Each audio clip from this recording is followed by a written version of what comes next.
Thank you for joining us for Weekdays Live with Reverend Al Sharpton. Take the time to share this broadcast right now. Tell your friends it's time to keep it real with Reverend Al. Comment your questions now in the chat or call Reverend Al Sharpton directly on air at 877-532-5797. Now stay tuned for Reverend Al.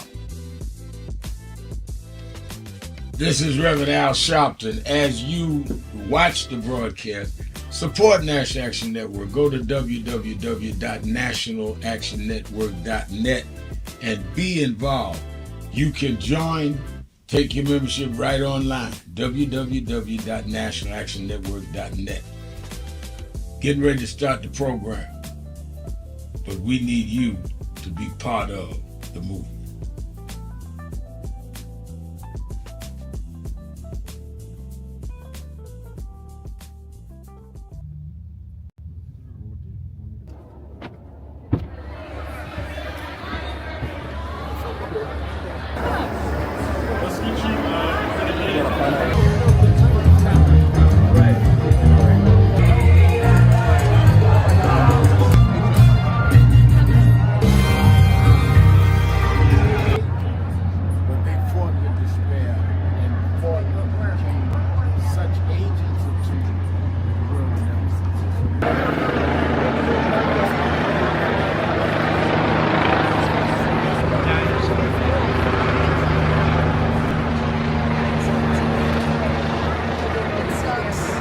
I'm surprised to see you here. Kathy Burns. Yeah, Kathy Burns. How are you? And my lovely wife, Lisa. Look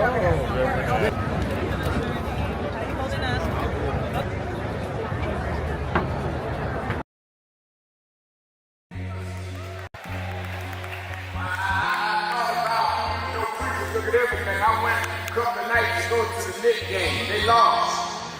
Last night I said I'm not even going down there. I'm going to go to bed. I got to buy the Hampton on Chicago. And by halftime I said, man, they ain't gonna win this game. They down 29 points.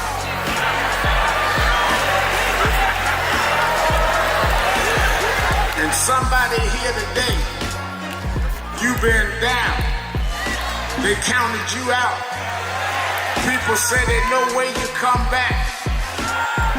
But I come to tell you, don't quit. For there's another half to play. And God will take you and let you win when the odds are against you. I know they talk about you, but preach anyhow. I know sometimes the pews are empty, but preach anyhow. And when you get up almost where you could win, I looked at it last night and Brunson took the shot. It looked like it was going in to win the game, but the shot hit the rim and all hope was gone. But then an African named Boyd OG just stretched through the crowd and he tipped in the winning shot.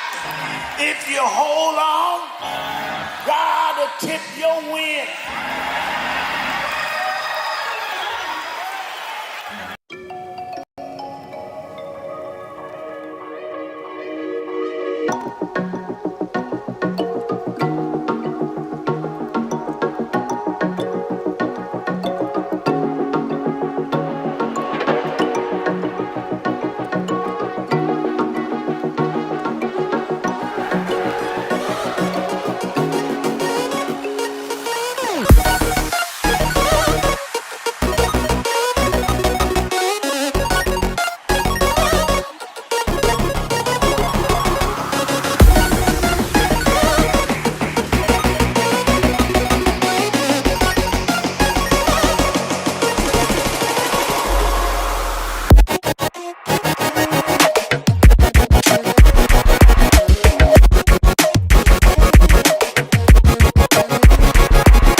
Do you know what time it is? It's Al Sharpton's time. And for the next 3 hours, it's time to put aside all pretenses, deception, denial, or fronting. The time has come to keep it real on Keeping It Real with Reverend Al Sharpton. A very good afternoon to all of you across the country, and good morning to our West Coast listeners.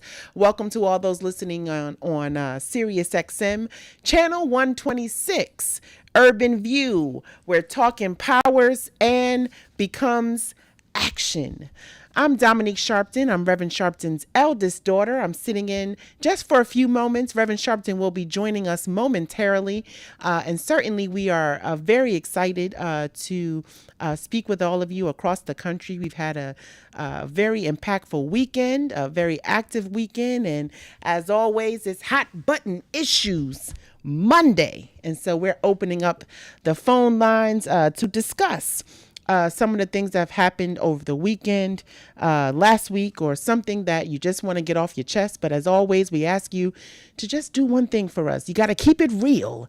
And you can join in on the conversation today. You can call us at 1-877-532-5797, 1-877-532-5797, or you can join us and join the illustrious message board in the chat, as we say, for those that are watching us via live stream at National Action Network.net. We got a lot going on, a lot to talk about. Certainly want to iterate a very happy Father's Day to all of those who celebrate Father's Day and who are fathers in any way, shape, or form. You all know that it takes a community and it takes a village. And certainly we want to lift up the fathers, those who have really stood in the gap for many generations, who have been, the breadwinners, who have been the fathers and the historians and the teachers, and those who have really committed their lives to the cause and to the greater good, and who have reached back to communities and been fathers in many different ways, whether you parented a child physically or you have been a father figure to someone. It all matters, and it certainly is impactful and makes a difference. And so we want to thank all of you out there, all of you brothers who have been a father in whatever capacity you have been a father, and certainly want to honor you as we celebrated Father's Day on yesterday. I was delighted to join my sister and my son, Marcus Al, and my sister Ashley, join my father as we do every year at Metropolitan Baptist Church, where we join Reverend Dr. David Jefferson Sr. and his entire family, where we have been convening at Metropolitan for Father's Day service for over 20 years now. And it was amazing, as always, an amazing service. It was an amazing honoring moment for fatherhood and to really uplift men in this moment. And to really see how so many fathers came out with their children, with their families, to take part in the service. Reverend Sharpton obviously preached the word, and it was a really dynamic service and blessing, of course, to be able to be there with my dad to celebrate another Father's Day. But he's here. I'm going to definitely lend the mic to the Reverend. Always a pleasure opening up and joining you all, and certainly Hot Button Issues Monday. We are live and we are on the move. Thank you, Dominique, and thank you for a great Father's Day. You and Ashley and Marcus Al had a great Father's Day. Let me say to all of you, this is Hot Button Monday. Whatever is on your mind and whatever is in your heart, All you have to do is call us at 1-877-532-5797, 1-877-532-5797. A lot to talk about. Let me remind people in New York and Maryland, and I believe there's one or two other states, that there are primaries tomorrow. I voted early on yesterday when I got out of church, but if you did not vote in early voting, make sure you vote tomorrow. Critical races, congressional races. I think Rhode Island, there are many. There's about 4 or 5 states, and if you're in one of them, there's no excuse not to vote. None. A lot has happened over the weekend. First and foremost, I don't see how even the most adamant supporter of Donald Trump cannot say with all sincerity that they absolutely flopped on this Iran war, and they definitely had the American people hoodwinked, bamboozled, used and misused. And no more evidence of that than when we get to now this meeting in Geneva, Switzerland, that Vice President J.D. Vance handled.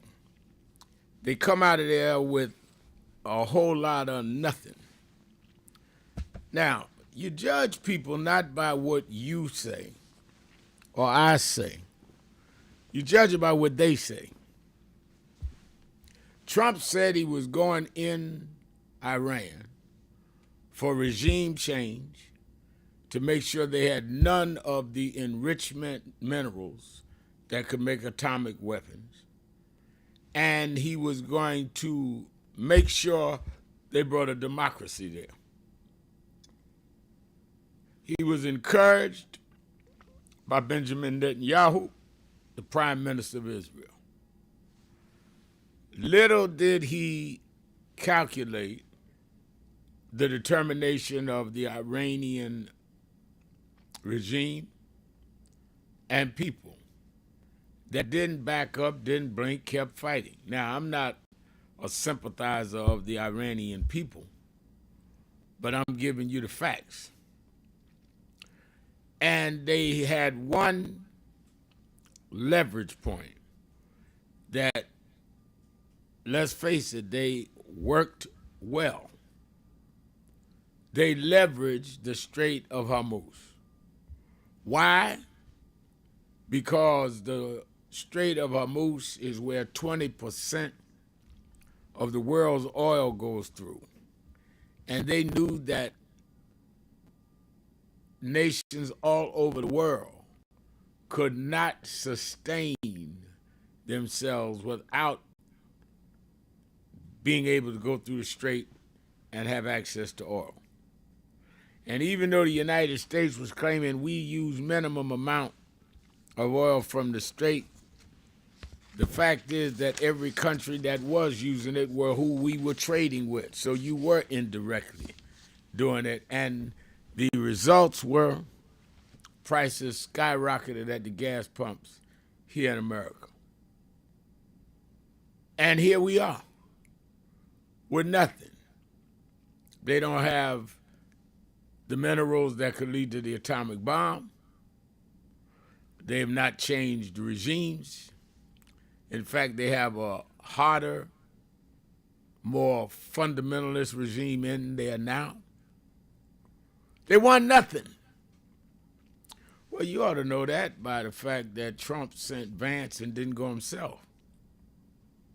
Since when do you think Trump would have given a media, international media at that, opportunity to someone other than himself?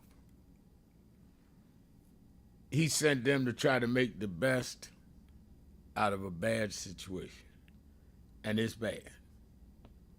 Let's talk about that. Let's talk about how I think that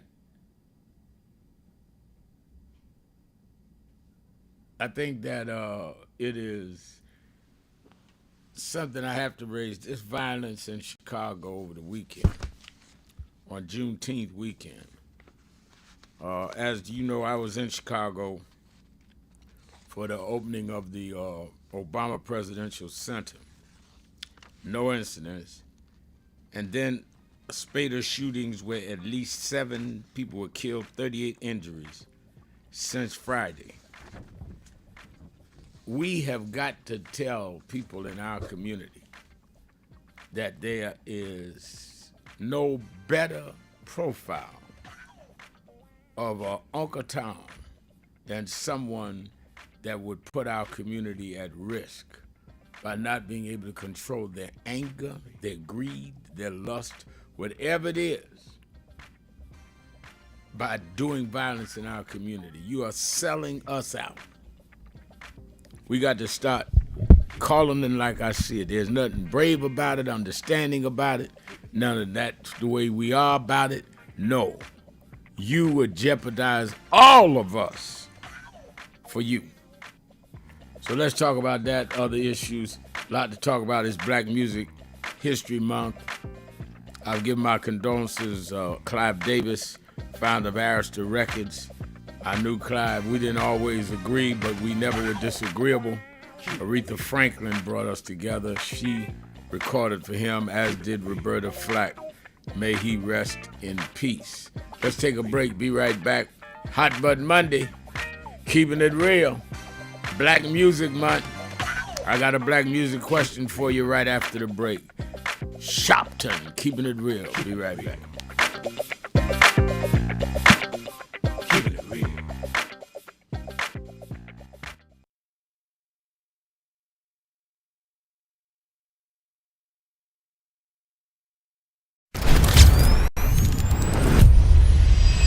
This organization has been on the front line. People ask me, why do families call us? Because we never leave them.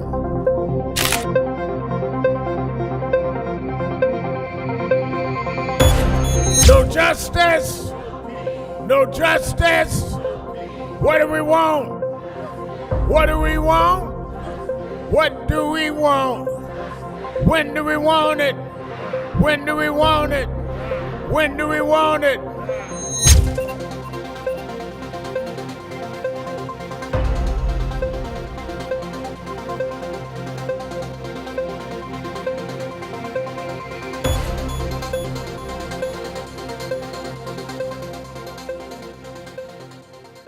At the end of today's rally, Reverend Al Sharpton and National Action Network blessed all the men with ties in honor of Father's Day weekend. It was a powerful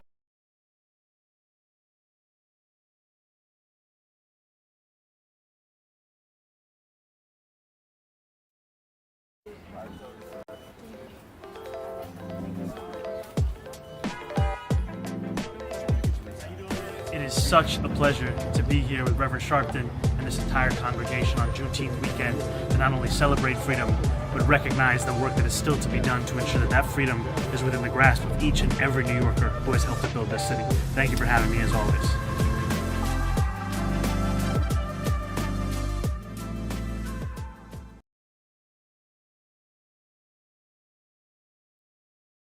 At the end of today's rally, Reverend Al Sharpton and National Action Network blessed all the men with ties in honor of Father's Day weekend. It was a powerful.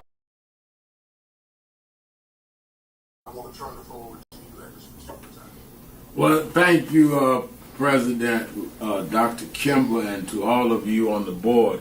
I wanted to personally make this appeal from National Action Network and Martin Luther King III and Andrea Waters King, that we've been moving around the country organizing to deal with the question of redistricting when they have used the Supreme Court now to redraw lines that will, in many ways, break up majority black voting districts.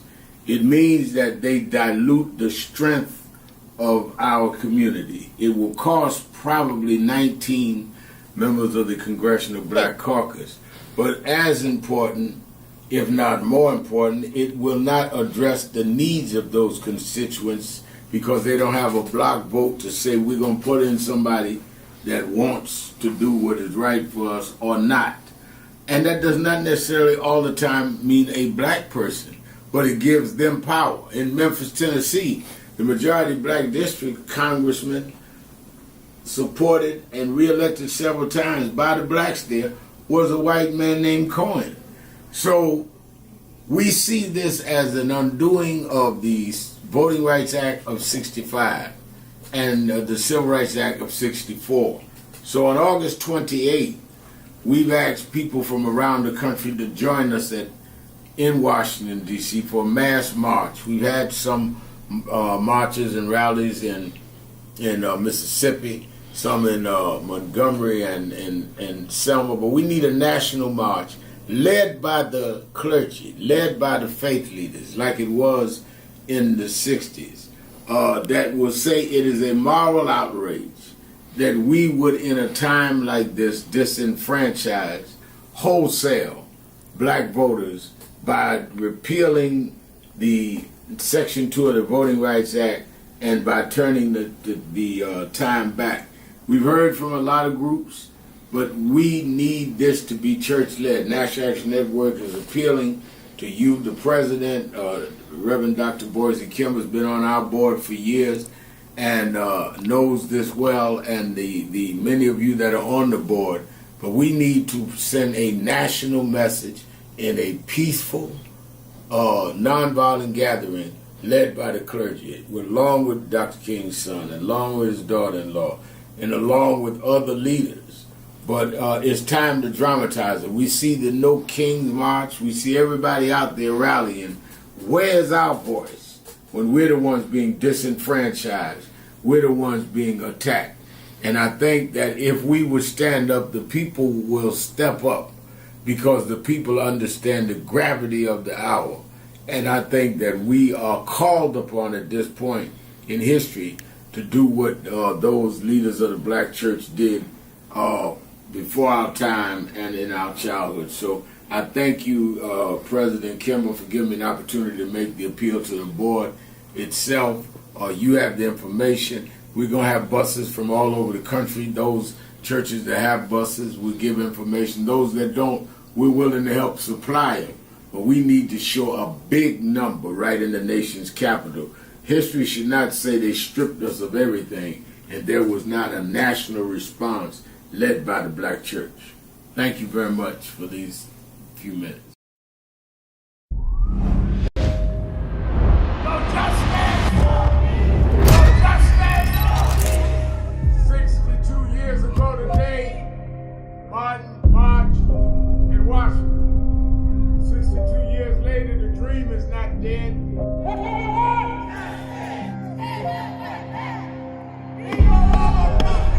I'm here because I must be here. Democracy is not there for the pig, and you have to fight for democracy. That's what it is.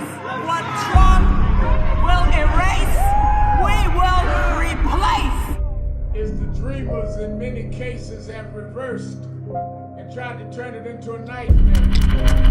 We come to Wall Street rather than Washington this year to let them know you can try to turn back the clock, but you can't turn back time.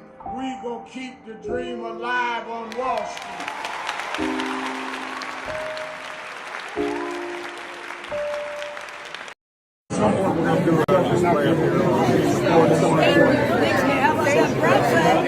And your dad, we might try to get some memorabilia from you. Just temporary. To emphasize what it meant for people like your father.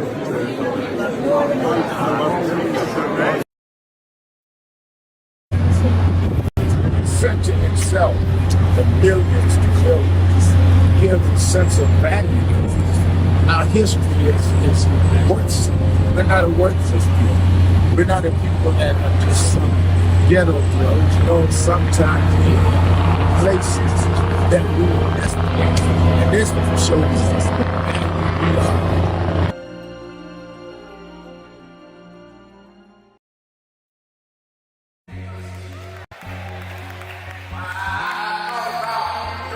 Look at everything. I went a couple of nights to go to the Knicks game. They lost. Last night I said I'm not even going down there. I'm going to go to bed. I got to fly to Hampton on to Chicago. And by halftime I said, man, they ain't gonna win this game. They down 29 points.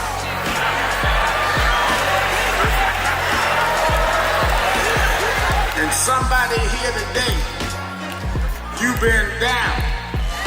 They counted you out. People say there's no way you come back. But I come to tell you, don't quit. For there's another half to play. And God will take you and let you win when the odds are against you. I know they're talking about you, but preach anyhow. I know sometimes the pews are empty, but preach anyhow. And when you get up almost where you could win, I looked at it last night and Brunson took the shot. It looked like it was going in to win the game, but the shot hit the rim and all hope was gone. But then an African named Boyd OG just stretched through the crowd and he tipped in the winning shot. If you hold on, God will tip your win. Keeping it real. You ready, sir? Yep. All right, you are live. Keeping it real, keeping it real. I am your host, Reverend Al Sharpton, and we're back. 1-877-532-5797. 1-877-532-5797. And of course, you can go to the message board at nationalactionnetwork.net, nationalactionnetwork.net, and we will hear what you have to say or read what you have to say. Because it's Hot Button Monday. Whatever is on your mind, whatever is in your heart, I want to hear it, and you ought to share it.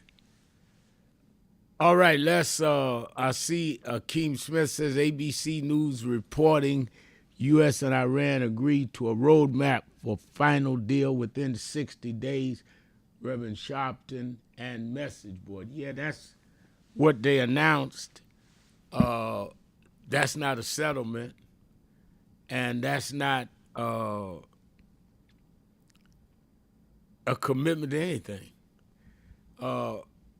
Why do they need 60 days when Trump said they'd be gone? So let me get this right. You're going to go in and do a regime change. You're going to liberate the Iranians from the dictatorship of those running Iran. You're going to do all of this, and now you're down to, well, we're going to sign a memorandum of understanding, and we'll let you know in 2 months if we worked out a deal. That's a loss. That's a loss at expense of life of Iranians and Americans, and it hit the United States right in the economic belly by gas prices skyrocketing. That is just absolutely crazy. Pamela Edgar saying, good afternoon, Reverend Dr. Al Sharpton. Whenever you think no one is listening to you and critiquing you, instead, be encouraged in knowing that I am listening and paying attention to you. Keep it real. Well, I appreciate that, Pamela. And I really appreciate that. Pauline McCullough says, Iran ain't scared of Trump. You know, Pauline, you make a point that is the point. Trump operates on bullying. Now, again, I'm not a fan or supporter of Iran, but I do know Trump's style. And Trump thinks he can bluff and people will run like a lot of us has done in this country and then work with the Iranians. Whether I or you believe in what they believe in or trust what they trust or not, they believe it. And they would not back up. If we had the same determination for just goods, just things, he wouldn't be president today. But he's bluffed a lot of us. You know, I keep saying to people in politics, why are you afraid of Trump when we already beat Trump? I mean, do we have amnesia? We beat Trump in 2020 with Joe Biden. Oh, Trump is so powerful, we can't. What do you mean we can't? We already did. But some of us allow people to bully us. That's why this vote tomorrow and these primaries become important. That's why the midterm elections in November become important. And all of the noises on all the sides won't matter. When the deck is clear is who's in charge and who is not, who controls the House of Representatives, and who controls the Senate. That's what's at stake here. You can talk all the diversion you want. That's all it is a diversion. You know, I was reading, many years ago, I read the trilogy by, what's his name, Taylor Branch, and about Dr. King's movement. And I was reading how even in Dr. King's day, in 1965, when there was the killing of Jimmy Lee Jackson, there were groups then fighting Dr. King. We don't want to be under King. King's old school, the Lord. There's others, he's too radical. He's coming out against wars. And he just kept focused and went straight down the middle. Selma happened. He had his lieutenants there, Hosea Williams, Andrew Young, and they turned in a tragedy that had global coverage into a movement that led to the 65 Voting Rights Act. And that's one of the things. I grew up in the King School. I was too young to know him. I only saw him twice. But I got into a real brotherhood and partnership with his son, Martin Luther King III. He and I doing the march together August 28th. So I studied Dr. King. I came up under King's lieutenants, Jesse Jackson, James Bevel. I literally was trained by them, Reverend William Jones. And I know there's always going to be those that claim, I am going to be more militant. We want this, that, the other. Yeah, okay. And tell me what we're going to get done.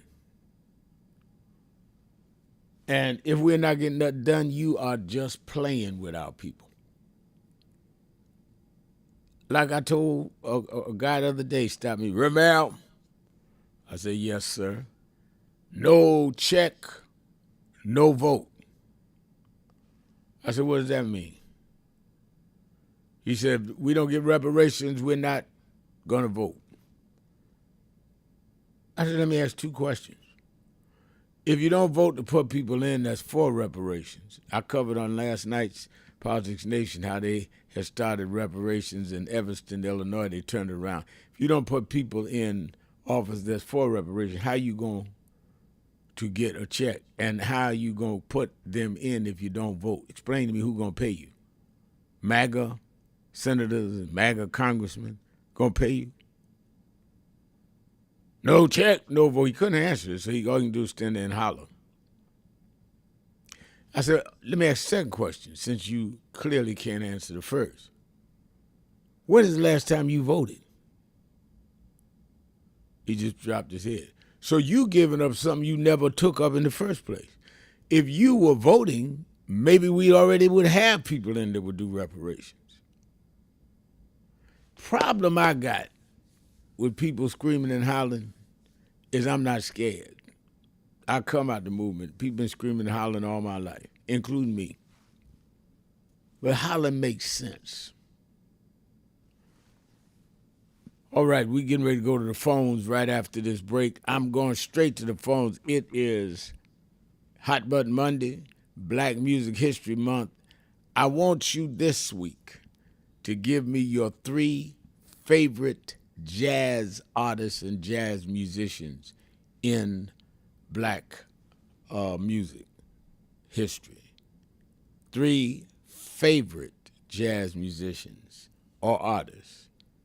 That's my question for the day during Black Music History Month. Let's take our break. Be right back. Keeping it real. Keeping it real. Keeping it real. Shouting. Be right back. Do you owe back taxes or have unfiled tax returns? The IRS won't quit until they get your...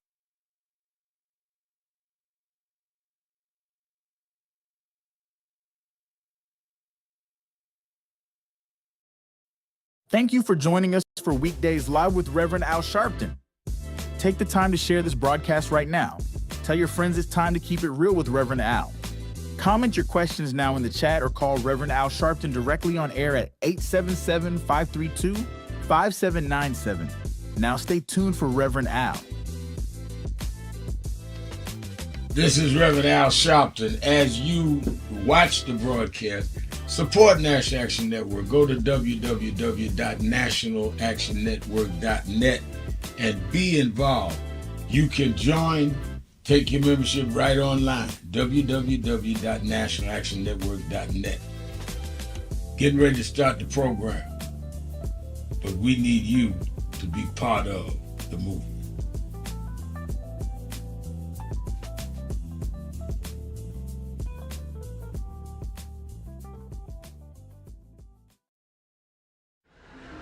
The only thing that will matter 2 minutes after you gone is what you did for more than yourself.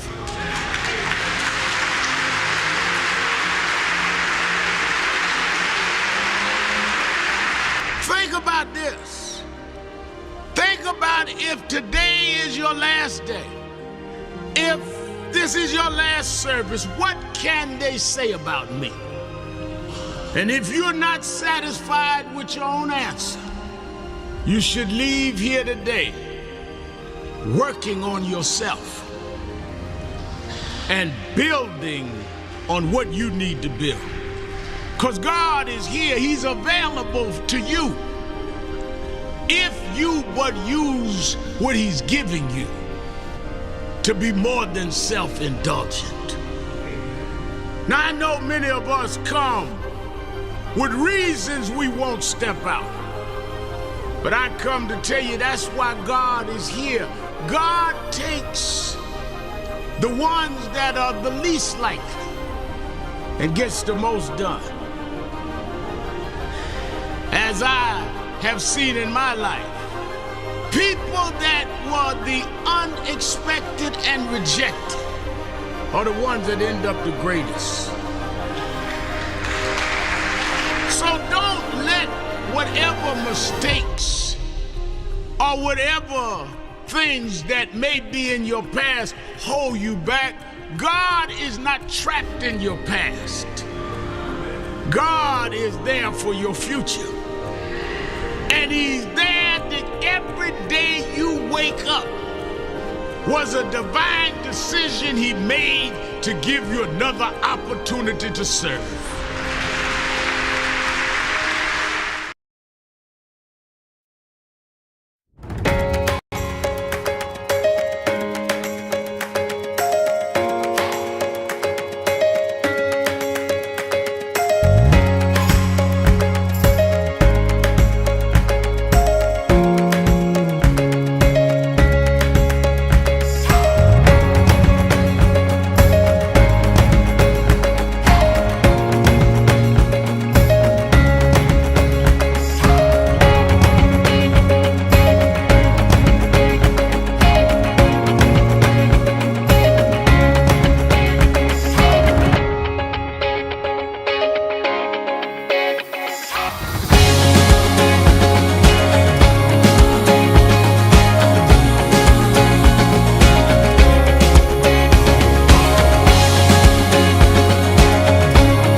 was 12 years old. I was a boy preacher in the Church of God in Christ. Bishop Shear knew my bishop, Bishop Washington. Bishop Washington, my mother was concerned I was getting into politics. They brought us to Reverend William Jones. His daughter's traveling with us. And Reverend Jones introduced me to Jesse Jackson. I became his youth director in New York at 13. I liked Reverend Jackson because he was a little hipper than the older preachers. He was 27, I was 13 by the time I became youth director. So he was like a father figure to me. When I got about 40, he said, quit calling me father, call me big brother. We went to the car center, and James Meeks and Jesse Jr. and I had dinner with him that night. And that's when he said to us, Al, Meeks, Jesse Jr., y'all are my disciples. And we said, disciples? And for years we joked each other. I'd come in the room and Junior said, here's disciple number one. But discipleship meant you carried forth the vision. The next day, he took me on the ferry to Goree Island, Mrs. Jackson. On Goree Island, he showed me where the slave camps were. And I will never forget, he said, Al, you see what that artifact is? I said, what's that? He said, they call it the door of no return. When you go through that door, you either made it to America to slavery, or you died in the Atlantic. The door of no return. But I talked to him about 3 years ago, and I reminded him, I said, remember when you brought me to the door of no return? He said, yeah. I said, well, we did return. We returned the President of the United States, Barack Obama. We returned the Vice President, Kamala Harris. We returned with bitterness. They thought they sent us. I am your host, We came back. Reverend Al Sharpton, and we're back. 1-877-532-5797, and I see our Toledo, Ohio chapter signing in, saying, good afternoon, Reverend Sharpton, keeping it real in Toledo, Ohio, Georgia, Daniel. I saw some other chapters. Sincerely, Joy Harper, National Action Network member, D.C. chapter, and saying willing to serve, and I'm glad about it. Glad to hear our chapter folks are listening and organizing. I hope they are organizing for August 28th. We are going to Washington. Why? Because that is where the seat of national government is. And there's not been a national march around redistricting, which is really repealing the Voting Rights Act. And there's been no national march around the expiration of the Affordable Care Act.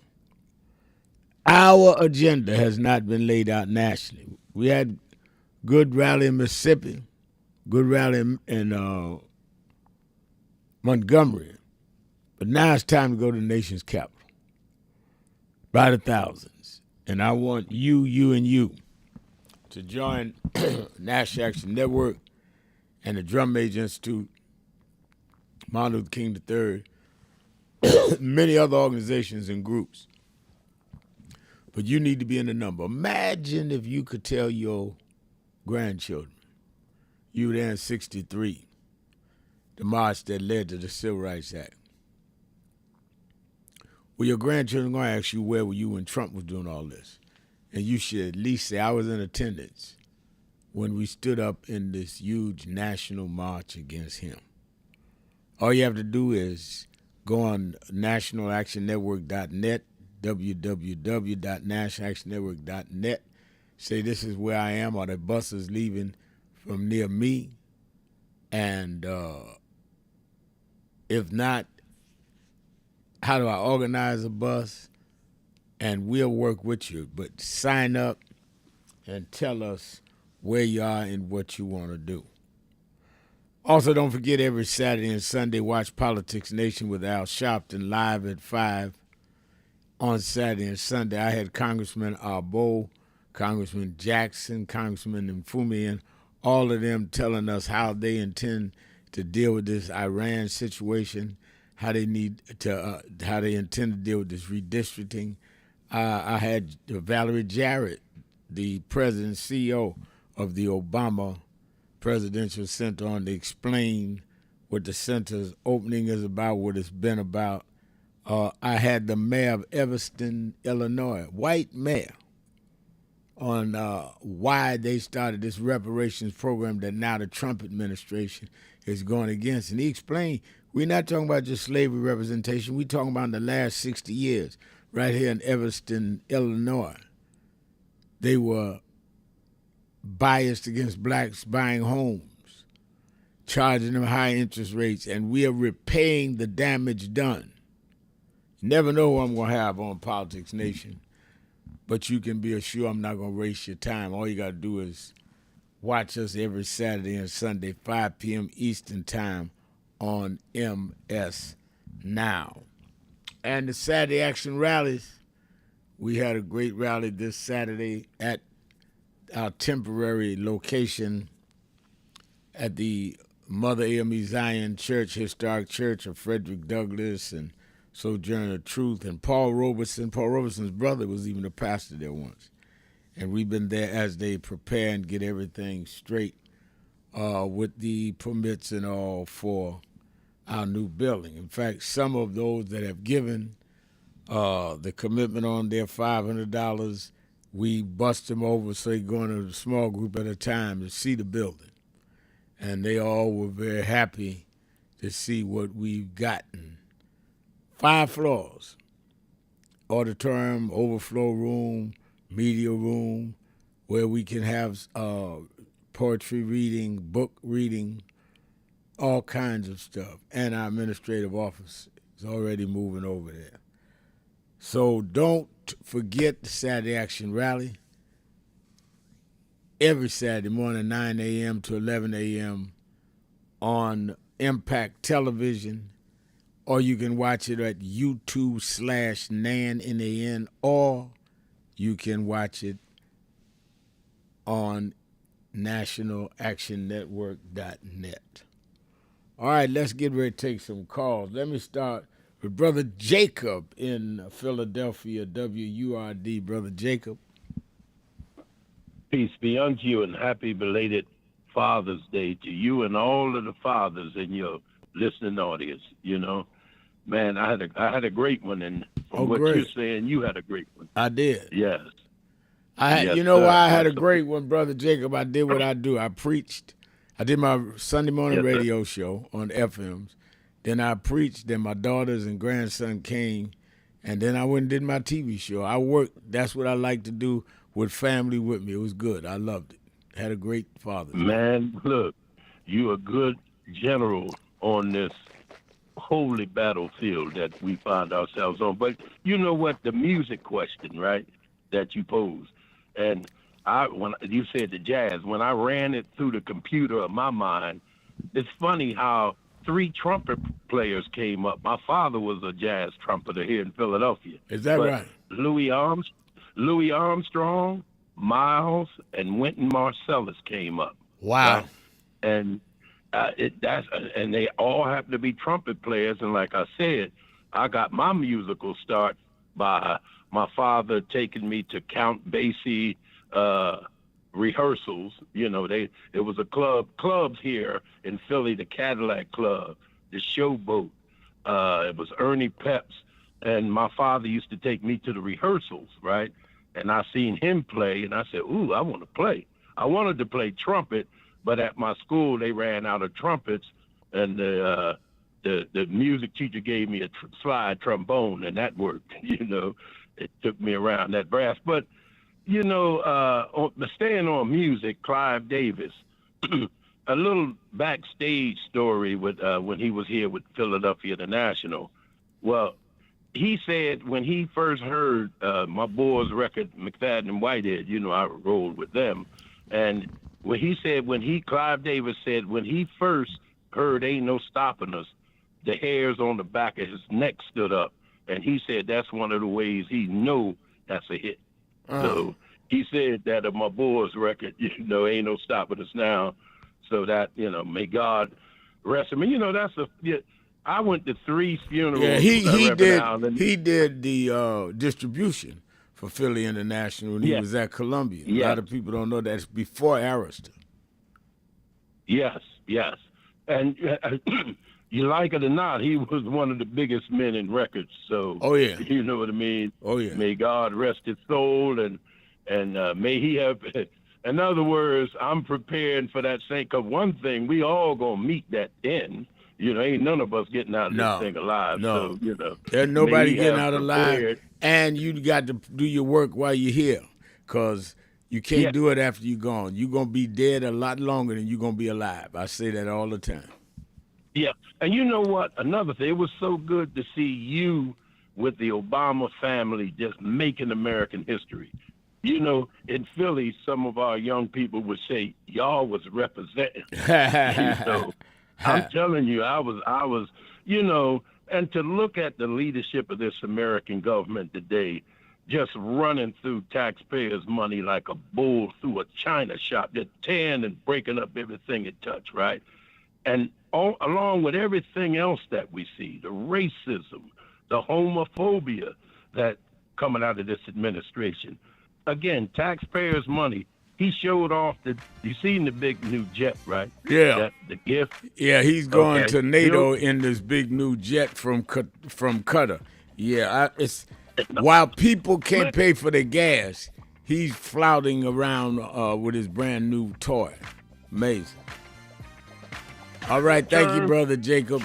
Always good to hear your voice. Keep it real. Shopton. Hot Button Monday, Black History Month. Your 3 top jazz musicians or artists. I want to know. Call me up and let us know.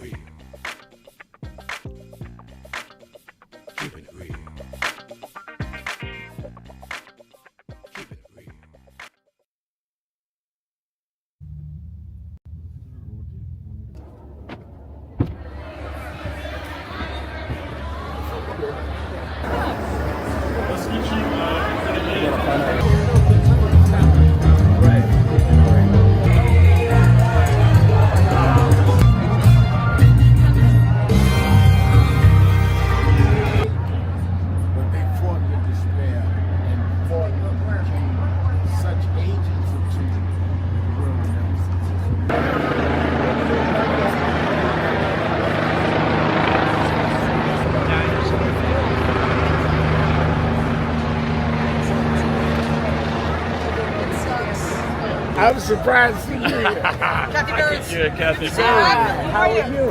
And my lovely wife, Lisa.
is such a pleasure to be here with Reverend Sharpton and this entire congregation on Juneteenth weekend to not only celebrate freedom, but recognize the work that is still to be done to ensure that that freedom is within the grasp of each and every New Yorker who has helped to build this city.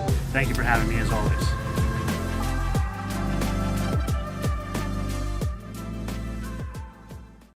Do you know what time it is? It's Al Sharpton time. It's time to put aside all pretenses, deception, denial, or fronting. The time has come to keep it real on Keeping It Real with Reverend Al Sharpton. You need to keep it real with Reverend Al Sharpton right here on Uber TV. Reverend Al Sharpton, and we're back. 1-877-532-5797. 1-877-532-5797. Let's go back to the phone. Attorney Jennifer Jones Austin is. You know, every day, Monday through Friday, I do 3 hours a day on Keeping It Real with Reverend Al Sharpton. I do 1 hour on Sunday mornings with Reverend Al Sharpton. And I'm live on radio and TV with the Saturday Action Rally. 7 days a week, I talk to our people, hear from them, to call in. I'm sick and tired of people talking for people that they don't talk to. So go on www.nationalactionnetwork.net. Listen to my show, call in, express your opinion. You don't have to agree with me. But let's start talking to each other rather than about each other and lecturing at each other. Let's keep it real with Sharpton. Happy 20th anniversary to Reverend Al Sharpton on 20 years of Keeping It Real. 2 decades of truth-telling, fearless advocacy, and keeping the people informed and empowered. Thank you for always speaking power to justice and standing firm for what's right. Here's to 20 years of impact and many more to come.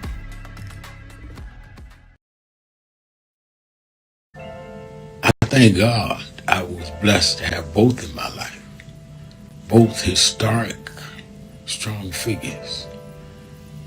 But if I misused them and listened to not only figures that are not as historic as them, but figures that had nothing to do with the calling and purpose of my life, I would live confused.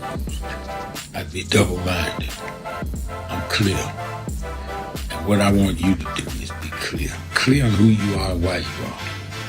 And a lot of that will be exposed to you and others by who you are around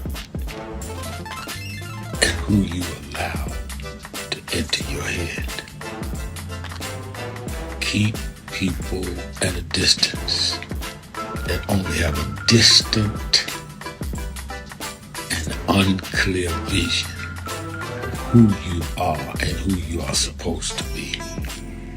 They could be your blood relatives, but they could not be the ones that accompany you toward what you ought to be about tonight. Everybody good to you ain't good for you. Everybody that makes you laugh sometimes end up making you a joke. Voting rights! Voting rights. Everyone look here. Say it again, Miss Pearl. Voting rights! Voting rights. One more time, Miss Pearl. Voting rights! There we go. Voting rights. Voting rights! Voting rights. Voting rights! Voting rights. When do we want it? Now. When do we need it? Now! Yesterday. What do we want? Voting rights. When do we need it? Now. What do we want? Voting rights. When do we need it? Now.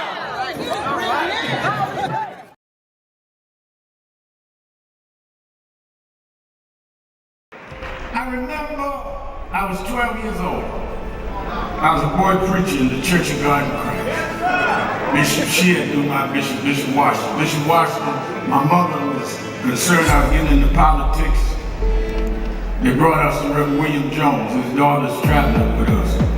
And Reverend Jones introduced me to Jesse Jackson. I became his youth director in New York at 13. I liked Reverend Jackson because he was a little hipper than the older preachers. He was 27, I was 13 by the time I became youth director.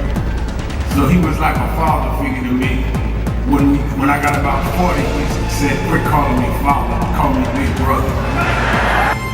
We went to the car center, and James Meeks and Jesse Jr. and I had dinner with him that night. And that's when he said to us, Al, Meeks, Jesse Jr., y'all are my disciples. And we said, disciples? And for years we joked each other. I'd come in the room and Junior said, here's disciple number one. But discipleship meant you carried forth the vision. The next day, he took me on the ferry to Goree Island, Mrs. Jackson. On Goree Island, he showed me where the slave camps were.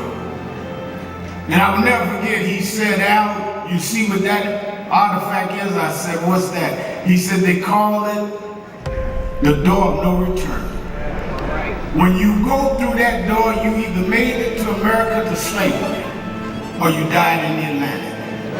The door of no return. But I talked to him about 3 years ago, and I reminded him, I said, remember you brought me to the door of no return? He said, yeah. I said, well, we did return.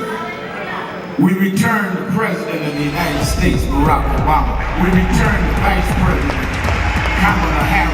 We returned with businessmen. They thought they sent us as slaves. We came back as global liberators. The problem is that too many of us did not join the movements that sponsored us. And there was a breakout in 2024. I am your host, Reverend Al Sharpton.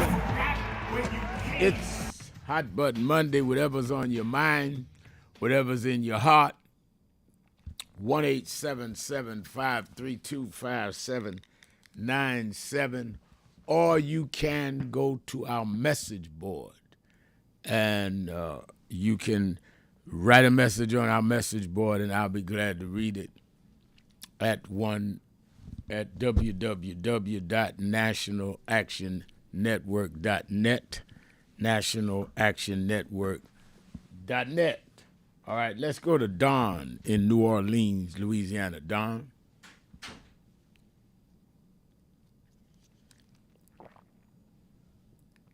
Is Don there? Reverend Al, how you doing today? Everything is wonderful. My three of many would be, I'm going to go with Bradford Marcellus. Bradford, Herbie Hancock. Branford, the Marcellus family comes from down there where you at, New Orleans. So you know all of the Marcellus boys, I guess. Yeah, yes, sir. The family, beautiful parents. Beautiful parents. Oh, yeah. Oh, yeah. Herbie Hancock. Yeah. Yeah. The headhunter. I teach my children, everybody I know, that opening 4 beats of Chameleon. It's just legendary. And Watermelon Man, all that. Herbie Hancock, and this one, she don't have to say nothing. I can just look at her all day. Diane Reeves. Yeah. Wow, you come with something. Wow. Yeah, they got many of them, Reverend Al. Dionne Warwick sings jazz, Shaka Khan, all those artists have that in their repertoire, and that's their roots as well, if you will. Yeah. But Reverend Al, I had two items I wanted to discuss with you briefly. One being this Iran deal or mishap. Wasn't the deal that President Barack Obama, the 44th president, signed, was that mainly negotiated by one of the most astute foreign relations senators? And he brought that experience to the vice president. See, that being Joseph Robinette Biden. That's correct. And he has more foreign relations experience than these guys have lips, because they show doing a lot of behind kissing. But and then just, I mean, you tear up the deal. It's just like he want to invite the Knicks to the White House. I mean, what his name is, the owner? Dolan. So it's like he telling Dolan, tear up all your players' contracts, and you're gonna renegotiate every player's contract. That's what he did with the peace deal with Iran. Your guy in office now. You know, it's preposterous. I guess he had that kind of experience. I mean, he did lose money in the casino. But the other issue is this economy, how it is. It's, you know, we work under the fiat currency. You know, it's backed by the full faith and credit of the government, U.S. government. Now, it used to be under the gold standard until Richard Nixon in 71 took it off the gold standard. Now, what the gold standard did was, when you saved money in the bank, it still had value because it was backed by gold. So you increase your wealth. But there's a effect, they called it Cantillon, Cantillon effect on the economy, fiat currency. This is some guy, economist from 18th century France. Okay, he said his theory is that when the central bank, like he got this guy coming in for the central bank, and Alan Greenspan, 100 years old? But anyway, the central bank, when they raise interest rates or they do an interest cut, they increase or decrease the money supply. So when they increase the money supply, the first people in this Cantillon effect, it's basically trickle-down economics. The first people to get the cash, like he's trying to come up with the $250 bill, the first group to get the new money supply is your financial institutions, government contractors, and the elites. They get the money first, so they take the fiat currency, okay, which it has no intrinsic value, but they take that fiat currency and they buy up all the commodities, the real estate, stocks, bonds, okay, and then by the time we get down to the wage workers, wage earners, and the working class, it's already been hampered by inflation. So there's for the workers who get paid by the week or by the month or by commission, or even if you're a small business owner, you get paid by a 30-day or 45-day business cycle, you are receiving your money in a lag in the aftermath. That's why I love when they say James Brown, I'm closing, James Brown, before he went on stage, he got his money up front. There ain't gonna be no lag payment. I can attest to that. I did a lot of traveling with James Brown like I was his son. It was business. He used to tell me all the time that most blacks are in the show. I'm in show business, Reverend. He and Aretha, you're right. And they gave Aretha, liked Clive Davis, but she gave him hell because there was a lot of back and forth in those days where them record companies wasn't treating everybody fair. I give everybody, when they passed, their due and my condolences, but wasn't no crystal stair now. These guys made a lot of money and cut a lot of corners on us. You're absolutely right. And plus, Reverend Al, we have to make sure we're talking about royalties, copyrights. Right. And hats off to Mama merchandising, Vera, all of it. Yeah. Quick, hats off to Mama Vera of the Community Book Center in New Orleans. She has signed a deal to be part of the Essence Cultural and Music Festival and get some flavor into the literary and book signing. All these authors come from all over the world, Reverend Al. It's big as the Essence Festival. It's a part of the Essence Festival, but it gives authors, especially underserved authors, a platform that was missing in the last. She's been gone since 2012, and she's back now. Mama Vera Warren Williams of the Community Book Center. She signed a deal to help Essence out with the literary part of the festival. So all you authors, get ready. What's her name? Thank you, sir. What's her name? Is he gone? All right, let me bring in my co-host every Monday to kick off our week. He is probably a little late today because he was signing autographs somewhere because he was on my show this weekend. But anyway, you know him as the Democratic strategist and founder and CEO of Blueprint Strategy LLC, Antoine C. Wright. Antoine, how you doing? Rev, I'm just still basking in the glory of being on your show this weekend again. You did a good job, as always. I told you I wanted you on often, and we try to do it once a month. I'm going to try to rotate even more. But let me ask you, put on your you as one of the, and I'm not just blowing smoke, but one of the most eminent now black analysts, commentators, and political thinkers. Break down the settled statement. I can't call it a settlement that J.D. Vance and them have released from what was supposed to be a meeting to come to terms with the question of Iran. What was in the announcement? What was missing, and where do you think it's going? Well, I think we still do not have assurances from Iran about the inspection piece. And I say assurances mean the guarantee. I don't think we've seen proof that their nuclear program has been dissolved or obliterated. I certainly don't think that we have clarity around the Strait of Hormuz and what that actually means from a long-term perspective. I also am not sure that Iran is taking these negotiations serious. If you remember, the caller made reference to Vice President Biden and his negotiations and others who involved. It took almost 2.5 years to get that Iran deal negotiated, the agreement that President Obama had. Most experts, in fact, all the experts I've seen and read, have declared that Iran was far more further away from getting a nuclear agreement under that agreement than they were under any other future agreement that could be negotiated by the United States.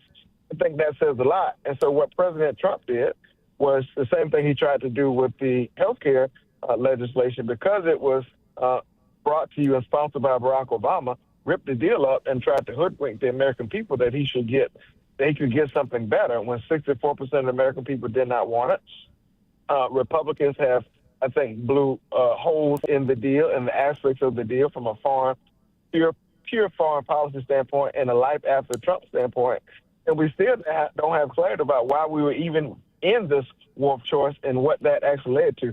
So I still think that there's much to be said and much to be analyzed about the deal. I don't think they've provided full clarity to support why they decided to rip up the previous deal and get into this deal. And I don't think there's been some definite assurances about the deal. None that anybody could see. I want you to break it down, though. Let's take a break. Be right back. Keeping it real. Hot Button Monday, Shopton. Be right back.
stretching itself from millions to billions, give a sense of value. Our history is worthless. We're not a worthless people. We're not a people that are just some ghetto drugs. You know, sometimes in places that we were desperate. And this shows us that we are.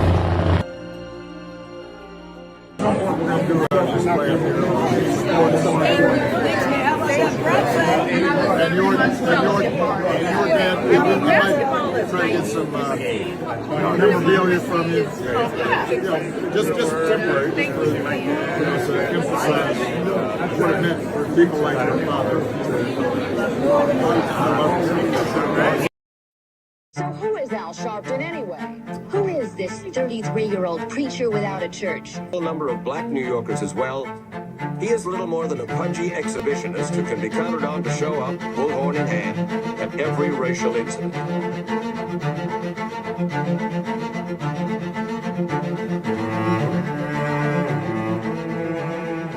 I often quote Mark Twain saying, "The two most important moments in life is the moment you are born and the moment you find out why you were born." I had a very troubling conversation the other day that prompted me to do this little video. Young man that I've known a while came to me and he was crushed. I mean, really crushed, because people were criticizing his work. He's in the ministry, but he's also an actor. And he said he couldn't understand why people were jumping all over, criticizing him, trying to find scandalous and derogatory things about him.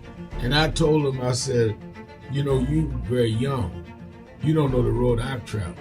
They call me everything but a child of God. A blabbermouth, a loudmouth, too flamboyant, an agitator, a racist, and I had to know, right? I was not defined by how others saw me.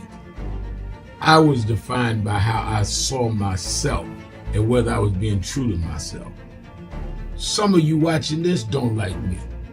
And it doesn't matter as long as I know what I'm doing. And I like me for being real. So I'm doing this video to say to you, whoever you are and whatever you do, you may not be in ministry or social justice, none of this stuff, but don't live your life worried about opposition or people that don't like you. You can turn that around. Use me as an example. The same people that call me a scam artist, a con artist, a sellout, or racial hustler and all, I kept going. And the people I respected started respecting and publicly embracing my work. When Coretta Scott King, the widow of Dr. Martin Luther King Jr., had this to say about Al Sharpton. A leader who has protested injustice with a passionate, unrelenting commitment to nonviolent action in the spirit and tradition of Martin Luther King Jr. And I am talking about your leader, our leader, the Reverend Al Sharpton. The other thing that hasn't changed is the National Action Network's commitment to fight injustice and inequality here in New York City and across America. And that's not only a testament to Reverend Sharpton, it's a testament to all of you who are here tonight. First and foremost, to Reverend Sharpton. I saw him when he first came on the scene, and I have marveled at his tenacity, at the development of his intellect, and his devotion to our movement, and much he has contributed to the world we are experiencing. I am honored, and I must say that when I had my debate with Dr. King on the issue of the church and religion, he didn't warn me that after his departure, his space would be filled by another preacher, and that preacher would be Al Sharpton. All you want in life is people that matter to you to say you did all right. And more important, that you can look in the mirror and say you did all right. Thank you, Rev. Thanks for that introduction. Look, we've known each other for a long time. I'm grateful not only for your leadership and partnership, but quite frankly, more importantly, for your friendship. And thanks to all of you, members of our nation's most important civil rights organization. You have been, over all of your years, such an extraordinary leader. You are a voice of truth, a voice of conscience, a voice of practicality around what we must address and what we can do. And I thank you so much for your friendship. I remember that most of the youth around Al's age, he was about 12, wanted to be like Connie Hawkins, a great basketball player, legend, or Earl the Pearl, or Clyde Frazier. Al wanted to be like Adam Powell, a powerful preacher with a social justice gospel. He was very close to, at that time, to Reverend William Augustus Jones, powerful preacher and social justice advocate, and Reverend Gardner Taylor stayed right down the street, and Bishop Washington, whose church he came from, and Reverend Sandy Ray. He wanted to be like these giant preachers. He wanted them to have the edge, however, of the King's social justice dimension. He wanted to be like them. Now he's one of them. Keeping it real. Perhaps taller Keeping than it most real. of them because of the risks he has taken and reward God. I'm your host, I remember so well. Reverend Al Sharpton, and we're back. Antoine Seawright is our co-host. It's Hot Button Monday, 1-877-532-5797, 1-877-532-5797. And, of course, it is Black Music History Month. I've asked for the question this week. Give me your 3 favorite jazz artists or musicians. And Mike Met says, good afternoon, Reverend Ramsey Lewis, Donald Byrd, and Maceo Parker, who was also an excellent jazz saxophonist. You're right, Maceo, who I knew well because of my relationship with James Brown, was an excellent jazz artist, one of the best. All right, let's go to the phones, Antoine. Let's go to Ira in Washington, D.C. Ira. Hey, good evening, Reverend Sharpton. Thanks for taking my call this evening. I'm going to try to keep it at 5 minutes, and good to hear you today. But what I got here going on is a public service announcement I want my folks to listen to carefully. I just saw an article that I read that a gentleman in Taylorsville, Mississippi, which I think Ben Crump is on that case, in Mississippi, ran through the woods from seeking help from a police department in that city or county where he's at, never seen again. The body was found 1 month later in pieces. Okay? Now, this is kind of graphic, and I hope these grown folks listening. Vertebrae was missing, spinal cord was missing, teeth were missing, and the investigators didn't understand this, just some of this 47ism. The investigators found 4 separate pieces all through the woods, and they said that his private parts was pushed in his mouth. And the investigators said that it might have been done by animals, wild animals. Okay, so just dwell on that thought. This is what these people telling you in Taylorsville, Mississippi, that your person has been missing for a month. He seeks help from the police department, but yet you find him dismantled and surgically removed a lot of parts. And animals did it out in the woods. Okay, I'm not going to buy that, but we'll go to another step. But keep that in mind, sir. Also, this is another thing I found out. Another article I saw. This gentleman, a person, I'm going to call him a person, not a gentleman, Jake Long, one of Trump's supporters who stormed the Capitol on 1/6, on first, the 6 election thing, whatever it was. He went to Texas, and he went to this gentleman, Kamalo Anthony, courtroom, outside the courtroom, and made terroristic threats and racist slurs to the family. They caught him and locked him up, and he's got on some $1 million bond or something because he was a terroristic threat. And that's one of the Trump supporters that he did and supported to get out for free. Okay, so that I don't go with. And my last thing, I'm going to go ahead and another subtle thought. In Illinois, they start banning, attempting to ban older cars, classic cars, because Donald Trump wants to make this a thing for them to use E15 gasoline. Anybody listening to automotive guys, E15 gasoline, is not working older cars. So they want you to not to run your older cars because they want you E15 saying it's cheaper. It could be cheaper. But older cars, do not run on E15. You put it in your car will be ruined, and you would not be able to drive, period. This is some kind of mandate that he wants to inflate or inflict on people. So if anybody got any sense, don't do it. Go to a site called ethanol-free-puregas.com if you want to get your real gas delivered to you. Give me that again. Give me that again. Give me where you go to. Ethanol-free, puregas.com. All right, go ahead. Okay, my favorite musician, I know it's a million of them, but I got to go with this. My Thelonious Monk, Herbie Hancock, Max Roach, and Wes Montgomery. I go with those four guys because they're old school. Nobody don't know about them too much but us. I think you hit four that I know well. They're very good. Thank you for your call. Yeah, just us. Antoine, while I'm getting it from our listeners, who are your favorite jazz artists in history? You know, Rev, honestly, I have some very hyper-local jazz artists. Skip Pearson, the South Carolina jazz ambassador, right. Who's a Hall of Famer in my home state of South Carolina, who's known around the country and around the world for his jazz expertise.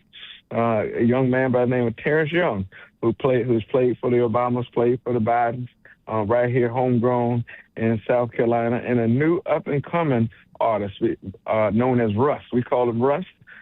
He's been up and down the East Coast a lot, and he is a rising star in the jazz world. And I try to push and elevate my home state because, believe it or not, as you know from James Brown, we are somewhat viewed as the music capital of the world in some cases. No doubt about it. Let's go back to the phones. Let's go to Lillian in Atlanta, Georgia. Lillian? Yes, good afternoon, Reverend Al. Good afternoon. Hello. Thank you for taking my call, and happy belated Father's Day to you. Thank you. Okay, I'm a lifetime member. Thank you. Good. Before I move out of New York, I used to come to the rally on 130.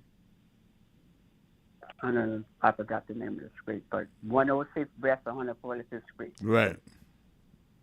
Okay. Here's what I want to talk about. I want to start with having our own systems. And if we get our own system, do we have to take rules from the other system? Well, I think when you say if we get our own system, are you talking about controlling our own economic and political system within the context of the United States, or are we talking about being separate from the United States government and system altogether? Yes, being separate. I think that you'd have to find out geographically how and where you would set that up. Secondly, how you would deal with the financing and resources needed to form an independent state. And probably your most challenging part is how many of us would go with you. And what would be the context of the leadership of that state? Are you going to vote in leadership? Are you going to have oligarchy? I mean, it sounds simple. It is extremely complicated to set up our own state.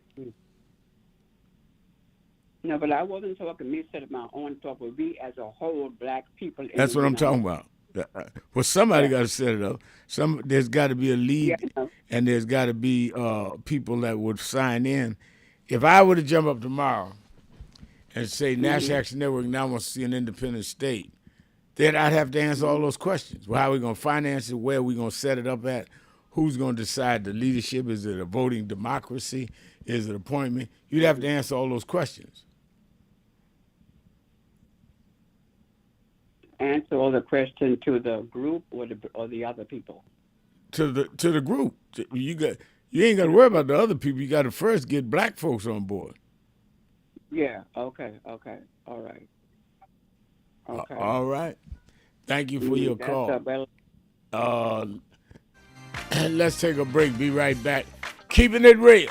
Shopton. See right. Be right back.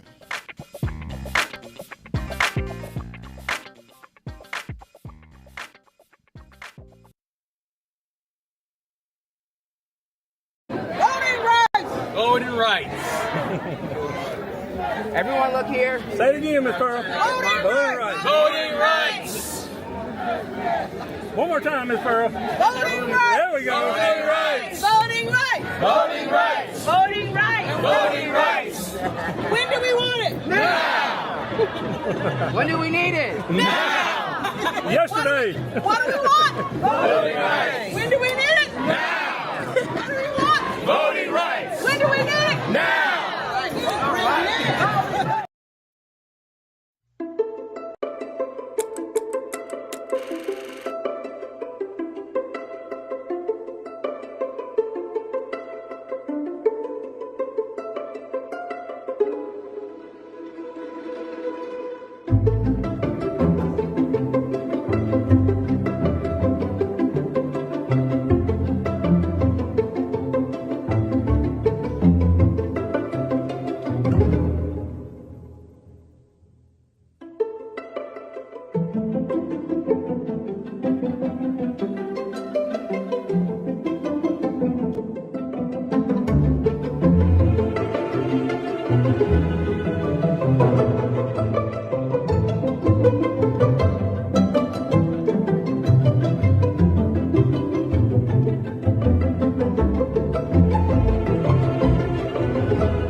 Some of you forget where you come from and forget how you got there and act like you got there because you were qualified or that you had a good resume. But some of us had to pay a price for your resume to even be read. Some of us had to take nights in jails and licks upside the head or shut out of boardrooms like Byron so you could walk down red carpets and act like you got there by yourself. So I received this award with a special place in my heart and on my shelf because I'm getting it from a freedom fighter who never forgot where he came from and how he got there.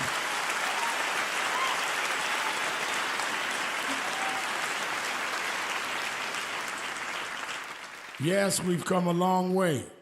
We've had now a black president and now a black vice president. But we still can get shot down and have to march to get a case in court. We still can get shut out of boardrooms. We're still doubly unemployed in a good economy. So we're going to have to keep marching.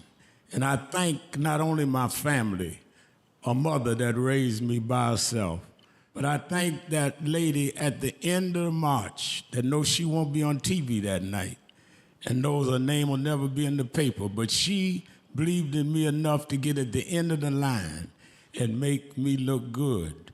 Because Dr. King used to say, if you call a march and no one shows up, you just going for a walk.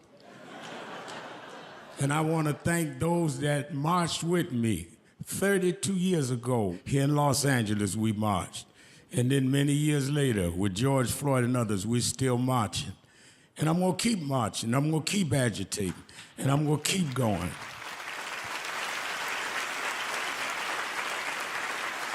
Until we don't have to do it anymore. Eddie, known you a long time. Mariah, Chris, and your kids. And I promise you this. The only thing that I really live for is I get up with this dream that every bigot, every racist, Everyone in this country that hates will say, damn, he's up again.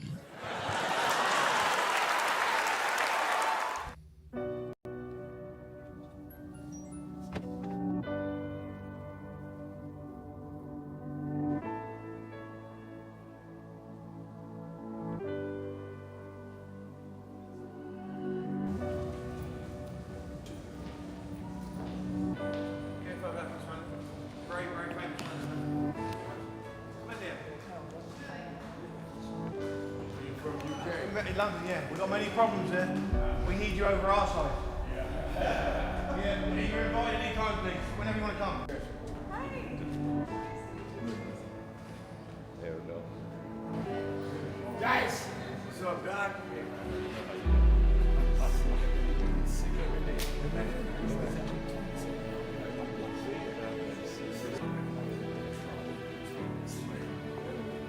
So we are in not a political dilemma, we are in a moral dilemma. And if the black church does not come with a prophetic voice, then who's going to do it? We can go through all the data, all the statistics, all we're going through in the workshops, but the question is, where is the action going to be? We all believe in Jesus. Jesus didn't teach theology, he healed people. And they learned the nature of the theology based on his healing. We've got to heal this nation. And if we heal this nation, the nation will return to our churches. But we've become silent and compromised.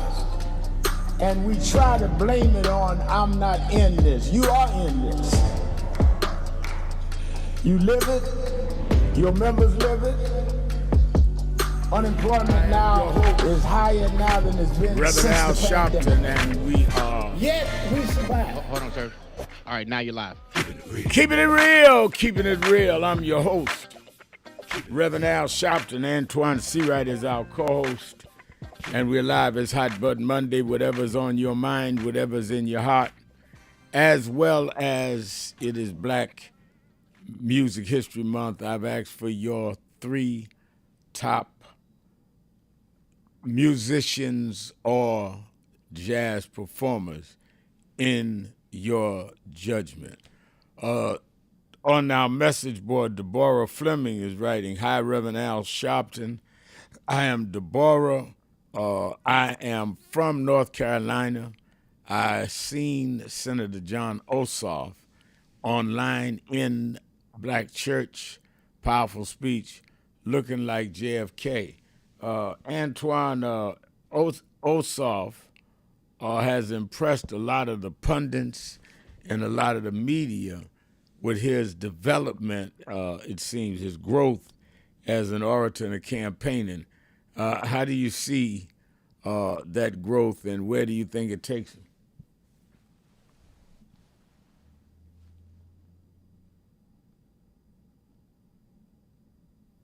I don't hear Antoine. I'm here, Reverend Al. Okay. I got disconnected somehow, but I'm here now. Okay. Did you hear my question? I didn't. I got cut off for some reason. All right. No, what I said, Deborah wrote in on the message board that she saw a speech by John Ossoff and was impressed, said he was at a black church and it was like JFK. How do you assess his growth and possibilities? I think he is representative of what the future of our party and the future of this country looks like. And I don't want to put him on the spot, but I'll say this. If he is to win re-election in Georgia, look for him to be mentioned on everybody's top list as a potential presidential nominee in our party. Swing state of Georgia, heck of an orator, can raise money out of his roof, very message disciplined, very focused, and has known to put together unique coalitions to be successful. And coming out of a swing state like Georgia, he will have the backing and support Reverend Warnock, a true game changer all by himself from the South. And so I think Ossoff is a rising star in our party. I think his race is one of our biggest must-keeps in the cycle in 2026. I think he's running against one of the most unqualified, unserious candidates to ever run for office in the state of Georgia for the U.S. Senate. And I say that knowing that Herschel Walker was once on the ballot. And so I think that race in Georgia is going to be critical, important, but I think Ossoff is definitely one to keep his eyes on, Rev. Happiness Donuts want to know our feelings on Georgia Governor hopeful Keisha Bottoms. Well, I tell you what, I'm very excited about the potential governor, Keisha Lance Bottoms, served as mayor of Atlanta, served in the White House, a qualified black woman, extraordinary professional background and experience. But more importantly, she knows Georgia and Georgia knows her. And when it comes to these races, when you're a Democrat running in a red state, it's all about relationships. There's not a place in Georgia where I don't think she can go and campaign. There's not a constituency she cannot talk to. But like Stacey Abrams, when she ran, it's going to take a lot of work and a lot of support, and it's going to take putting together a coalition. I think one of the upsides about this race this cycle, Reverend, now is that John Ossoff will be on the ballot. And the two of them working together, I think, will be one of the dynamic duos that we will talk about after this cycle is over. We are seeing in Washington, D.C., in New York City, and various places around the country, the Democratic Socialist Association, DSA, running candidates challenging what they say is the old guard in various Democratic offices, including, and in some cases especially, black and brown districts. They're getting mixed results. Tomorrow we'll see what they do with the primaries in New York City and I believe Maryland. What is your take on why the DSA has any momentum, and what does it say to the Democratic Party? Well, Red, I'm glad you asked that because I was actually quoted in The Hill on this very same issue talking about the mayor of D.C. and some of the races we've seen around the country. Let me just say, as a strategist, this is not some wildfire that's spreading across the country. Have quote-unquote more progressive candidates won some mayoral races? Yes. You look at Mendana, you look at D.C., but that does not mean that's wildfire spread around the Democratic Party and around the country. In fact, how you categorize their policies is how I think you define those folks. People thought that Mayor Mandani was to come in and do all these things that he may have campaigned on or may have mentioned in the past. But when there's a difference between campaigning and governing, and we can't let the right scare us about using the word socialist, because if socialist means picking up trash on time, if socialist means keeping our streets clean, if socialist mean all those basic governmental things that the right has not done, and that some, quite frankly, in our party have not been tuned into doing, fine, call it whatever you want. But I would just warn people there's a difference between governing and campaigning. Two, I would just say that moderate candidates, by and large, have prevailed in almost all of these primaries around the country. Three, I would say to you what I said to the reporter, that tell me a more, quote-unquote, progressive candidate, DSA and others, that's won an actual swing seat that will determine the majority in the House or the Senate or in the governor's race in a red or a mixed bag state. You won't be able to find one. And so these mayoral wins and these small 8-ball pocket wins are not wild spread fires that are happening around the Democratic Party. What I do believe happening, Rev, is that in the Democratic primary, we're having this generational conversation and we're having this ideological conversation in terms of how we talk about issues. I do think people are hungry and thirsty for change. I do think people are hungry and thirsty for a fighter and aggressiveness from our candidates. And I also think that the disaffected people are figuring out that they have a voice too, and they're coming out and voting in droves in these primaries. You look at South Carolina, we had 140,000 new people, new voters vote in the Democratic primary in our primaries a few weeks ago who have not voted perhaps in the last 3 or 4 primaries. So I think there is something to be said about that. That does not mean that our party is swinging socialist or swinging to the left. My concern is that we get caught up in titles and not functions. I've seen some DSA candidates that I think made good sense. I've seen others that just want you to support them because they're DSA. Same thing with some. Same thing with some Democrats. Well, I'm the Democratic candidate, and that stands for what? That has been my challenge, is to tell me what you stand for. I am clear that there's some misgivings and some falling short in the Democratic Party. But I want to know who decides who's who in the DSA. I mean, how do y'all select your leadership? Who's in charge? What is the makeup of the party? And is it diverse? Do you want to run people in black areas? Are there black leadership in the DSA? Just because I have real questions and have fought in the Democratic Party doesn't mean I'm going to jump into something that I'm not clear that is not just as bad or worse. It may not be, but I need to know that. But you can't have a leaderless party, and I'm not clear on who the leaders are of that party. Who decides these candidates? What's the process? And Rev, furthermore, why are you trying to take out incumbents who are working on behalf of the communities they represent? They actually have power and influence. And I point to SPI's race in New York. Right. You're talking about the leader of of his caucus, well respected, well known, and has gravity, including the Appropriations Committee.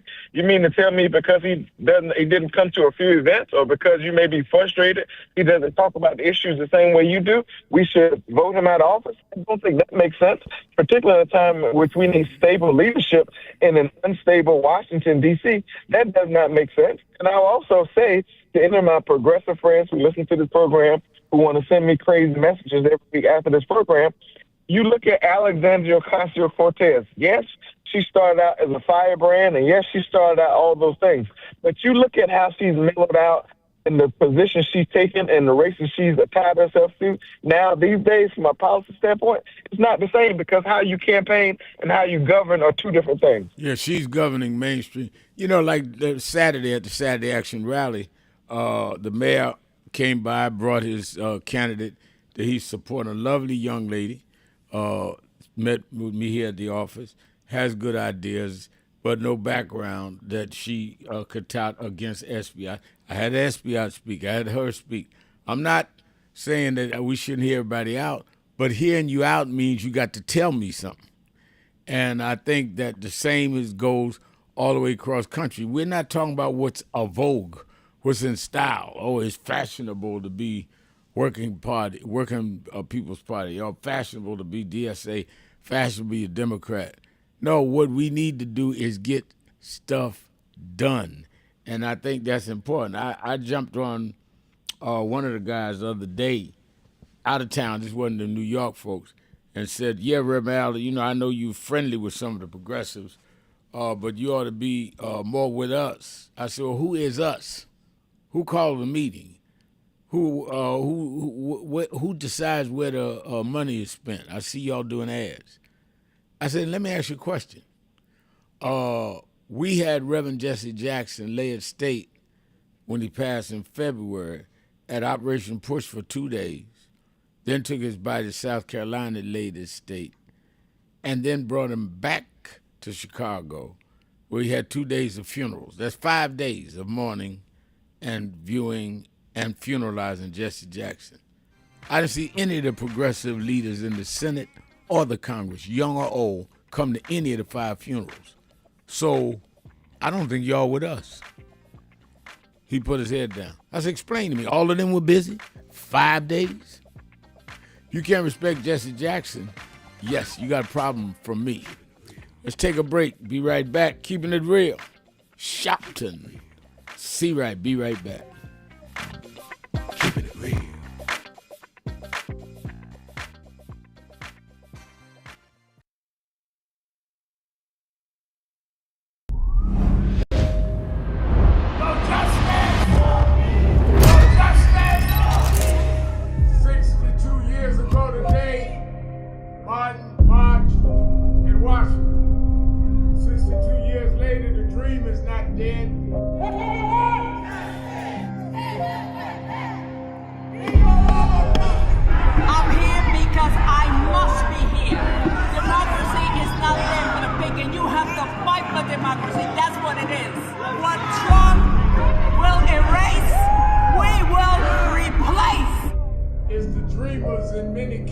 have reversed and tried to turn it into a nightmare.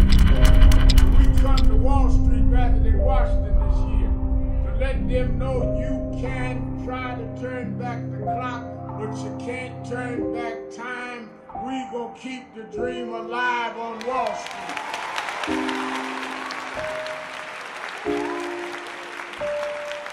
At the end of today's rally, Reverend Al Sharpton and National Action Network blessed all the men with ties in honor of Father's Day weekend. It was a powerful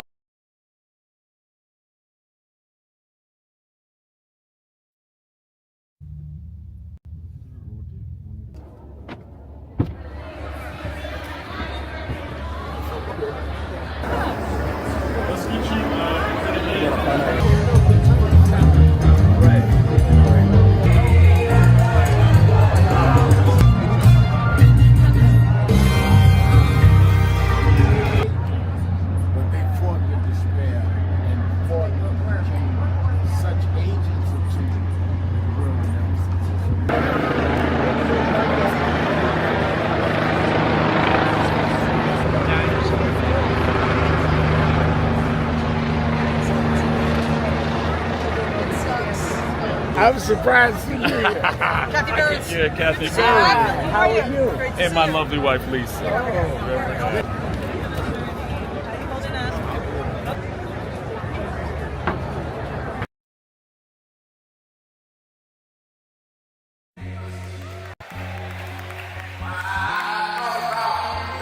Look at everything. I went a couple of nights to go to the Knicks game. They lost.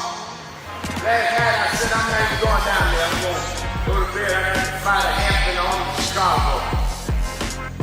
And by halftime I said, man, they ain't gonna win this game. They down 29 points.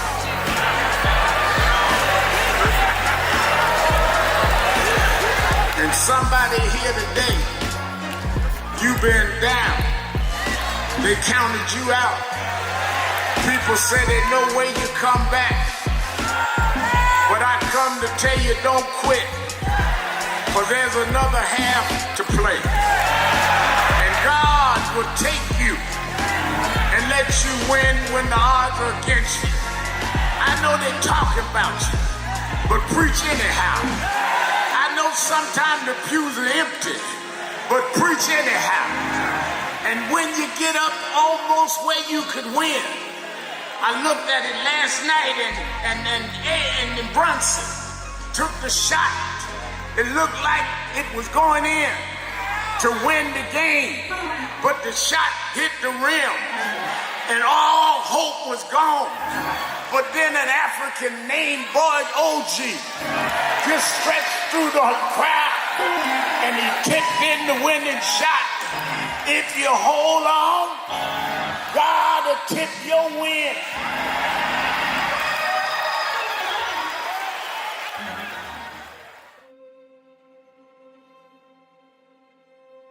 In 1929, a child was born who would one day awaken the conscience of a nation. Dr. Martin Luther King Jr. did not inherit a world ready for justice. He inherited a world resistant to it. Yet through faith and fearless leadership, he transformed struggle into strength and vision into movement. Yes, we're on the move and no wave of racism can stop us. Yes, sir.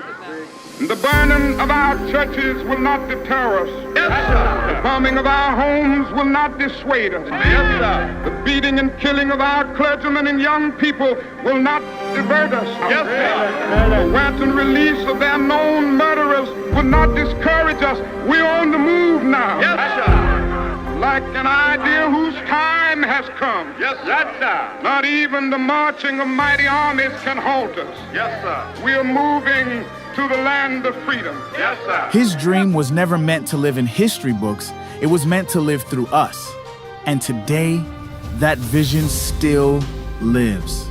It lives through leadership that refuses to be silent, and through those entrusted with carrying the legacy forward through the moral leadership of Reverend Al Sharpton and the continued stewardship of Martin Luther King III, ensuring that Dr. King's dream remains a mandate, not a memory.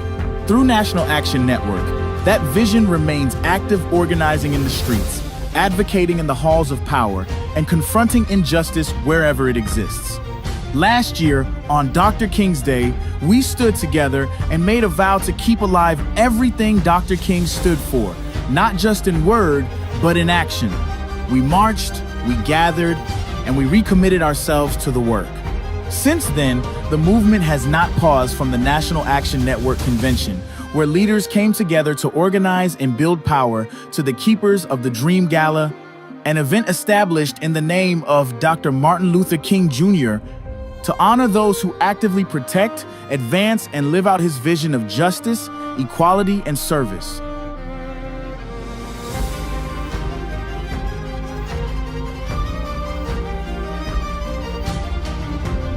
It is especially meaningful to remember that Mrs. Coretta Scott King was honored at the very first Keepers of the Dream Gala.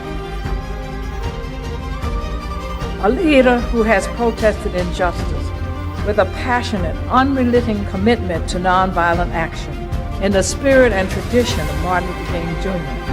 And I am talking about your leader, our leader, the Reverend Al Sharpton.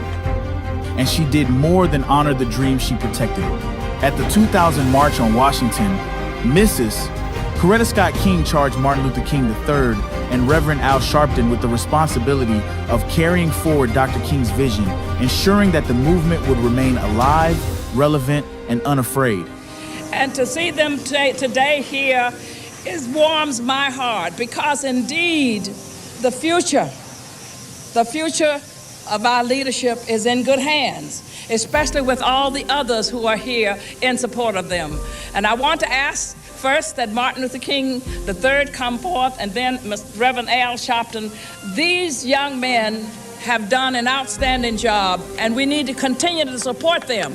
I will be there with them, even though I may not be able to walk all the way, but if I have to go in the wheelchair, that'll be all right too. I'll be there. Thank you. God bless you. And 25 years later, they still stand together.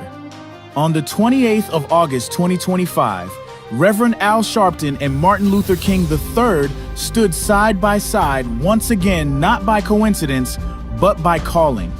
On a date forever tied to the legacy of Dr. Martin Luther King Jr., they came together in unity and purpose to keep the dream alive, this time on Wall Street.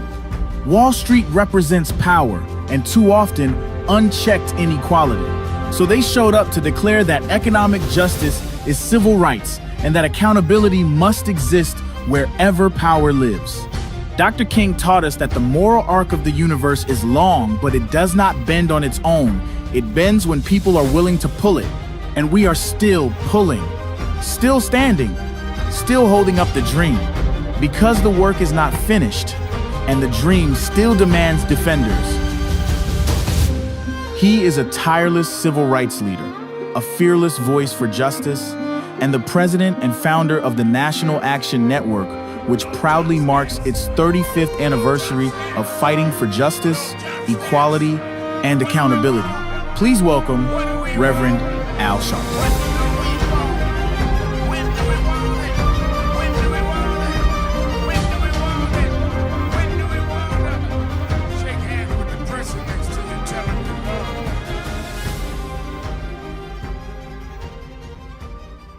Thank you for joining us for Weekdays Live with Reverend Al Sharpton.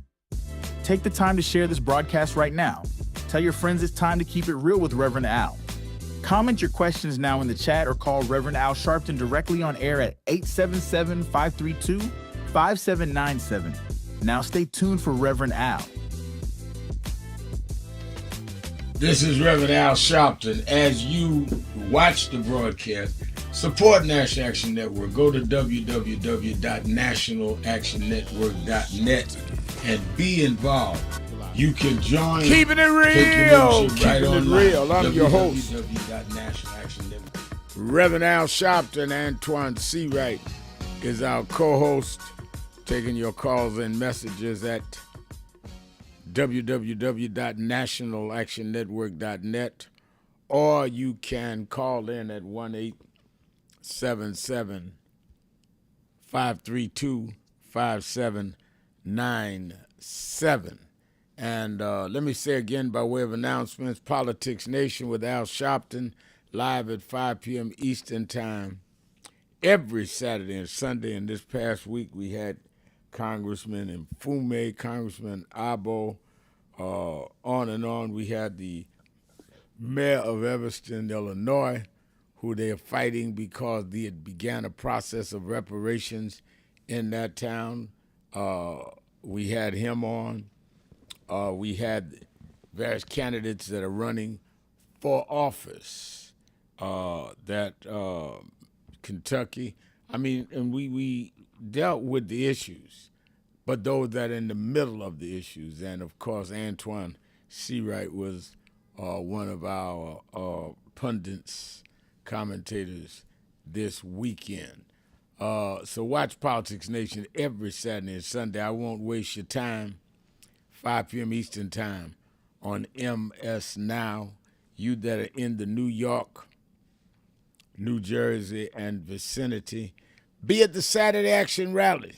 Every Saturday for 35 years we've been meeting, and it is where we inspire ourselves and lay out our agenda and rally. And we are at the historic Mother Amy Zion Church, West 137th and Lenox Church that Frederick Douglass preached at, that Sojourner Truth changed her name on the altar of this church, a historic church.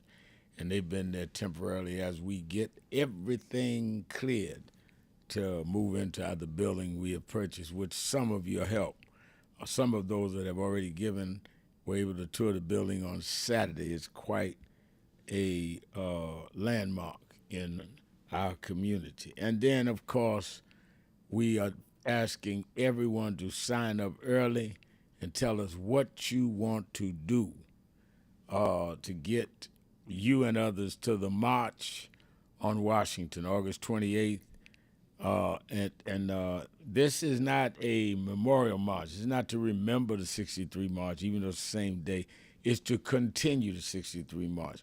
Why? Because we have issues right now on redistricting, which is in effect overthrowing the Voting Rights Act. We have issues on the Civil Rights Act by taking out DEI, where they're making it illegal and in many ways vulnerable for corporations, colleges, to deal with racial equity and fairness. We haven't had a national march. We haven't brought it to the seat of government. Had good marches in various states, but we need to come like they did in the 60s and put thousands out there around an agenda, not just having a march to have a march, but around the agenda of voting rights, economic rights, and dealing with the Affordable Care Act. So join Martin Luther King III and I. Go online now and say, I'm coming, I want to come. Is there a bus leaving near me? How do I organize a bus? Can you help me? Where do I need to be if I can fly in? Go to www.nationalactionnetwork.net, 18775. Go to www.nationalactionnetwork.net, www.nationalactionnetwork.net. I see on the message board I had a message from Patrick Scales saying, Mr. Sharpton, I've been reaching out to all supposedly leaders, but no one will reach back. And I'm all for leading the charge like y'all did in the 60s, and I'm not afraid. I believe that God has trained me for this mission. Thanks, and I appreciate it all. Well, I wasn't leading in the 60s. I wasn't born until almost the 60s. But if you reach out to National Action Network, tell us what you want to do. If we can help you, we will. One of the things, Patrick, that I would advise you, when I was 12 years old and my mother and Bishop brought me to, Reverend William Jones brought me to Jesse Jackson, I joined the movement. I learned the movement growing up in a movement. And then when there was divisions in the movement, I formed my own group because I knew what to do. So rather than reach out to leaders saying you want to lead, they got people in their organizations that they may be training to lead. And you can't just show up and say, I want to lead, and throw out all the people they've trained. If you want to work with them, then that's fine. Or if you want to start your own, then that's fine. But you need to get people that will join you. You can't be a leader without leading somebody. So you should be a part of something. And I'd welcome you to call National Action Network, 1-877-626-4651, and find out where you are, what you have in mind. Or you can start something. But leaders are not announcing. Leaders have a following. Otherwise, you just calling yourself leading. And you probably can be that if somebody, like they did with me, takes you through the traps. You know, Martin Luther King said, if you call a march and nobody show up but you, that ain't a march. You're just going for a walk. All right, let's go to Disco Brian in Philadelphia, Pennsylvania, WURD. Disco Brian. Hey, Rev.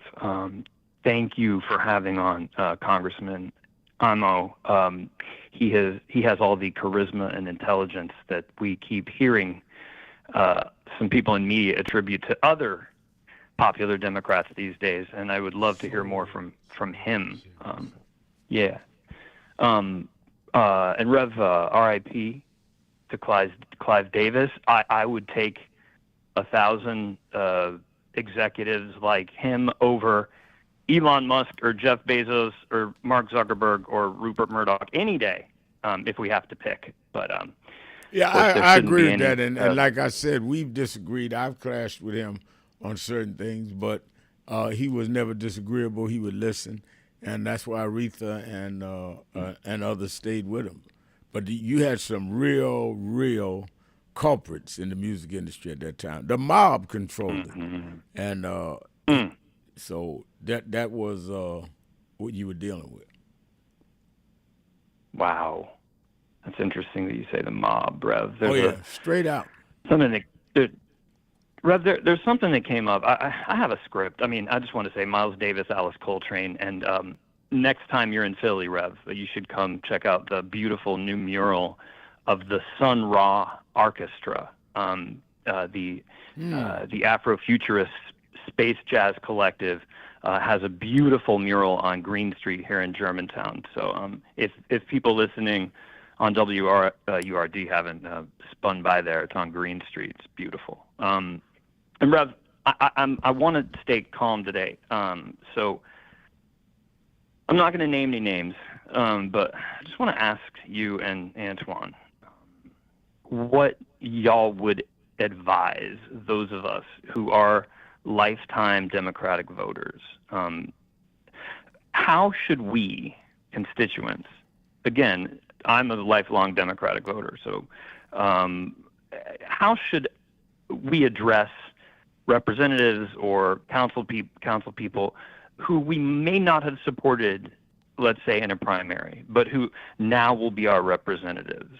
Do y'all have, is there a, I guess what I'm asking is, should we address them differently online versus in public? If we have written something, as long as it's, based in fact, but not dehumanizing or whatever, about a criticism we have of a public figure that maybe will be our representative, maybe not, right? I'm asking, do you gentlemen have advice for how we should engage them online? My advice, and I'd be interested in Antoine's, is that if you had person A running against person B and you supported B and B lost, and you had said things online or said things that you felt about A's the winner, A needs to be mature enough to accept that you reach out, either personally or online, and say, I didn't support you. Here's the reasons I didn't. And can we talk and try to work some way that satisfies the things that I'm concerned about? Because any mature politician or leader, that's what I was saying to the brother that had texted us, will hear from other people and want to expand the tent rather than, oh, you wasn't with me, don't talk to me. Well, that's an immature person that needs to get beat the next time. So I would be the bigger person and reach out and say, I'm not changing my views, and I'm not asking you to change yours, but is there mid-ground that we can help the community? What do you think, Antoine?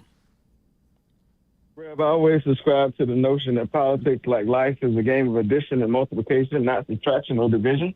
So I think it's up to that candidate to earn your trust if you did not support them in the primary for legitimate reasons, not personality stuff, but legitimate policy differences and reasons. So that's like number one. Number two, I don't think we should shy away from holding folks accountable, even if they are representatives of our party or have evolved into the nominee for our party, or even if they're governing, because I think that's why you have so many disaffected, frustrated people, because we've shied away from accountability. I do think there's a way to hold folks accountable and not be disrespectful, but I think that part is a must, not a plus.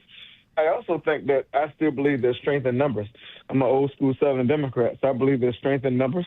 And I think one person makes an argument, multiple people make a case. There's a difference between a case and an argument in the legal world and in politics and in life. And so I think that you have to take that approach to whatever you're trying to do. Yeah, and let me just add to that. I think I agree with everything Antoine said. You know, I think also leaders must be mature enough, Brian and Antoine, that everybody is not going to follow you. Everybody don't agree with you, and that's all right. I've told people, guys stopped me 6-7 months ago, said, well, you know, Reverend Mal, I believe in this, that, and the other, and I don't want to hear nothing about voting. I don't want to hear nothing about this, that, or the other, and all that. That's why I don't come to NAN. I said, then you shouldn't come. And he looked at me surprised. I said, because that's not the place for you. We do believe in voting. We do believe in organizing. We do believe in trying to change the Democratic Party. And if you don't believe in any of that, you're right. I ain't trying to get everybody in there. I'm trying to get enough on the agenda that we're on. And you need to go where they purport your agenda or start that. I think this whole thing that everybody got to make me is crazy. We never had one train of thought in the black community.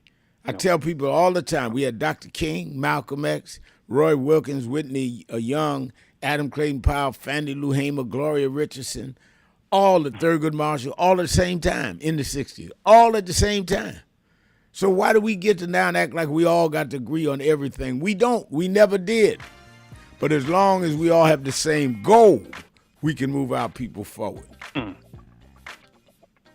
Let's take a break. Thank you for your call, Brian. We'll be right back. Keeping it real.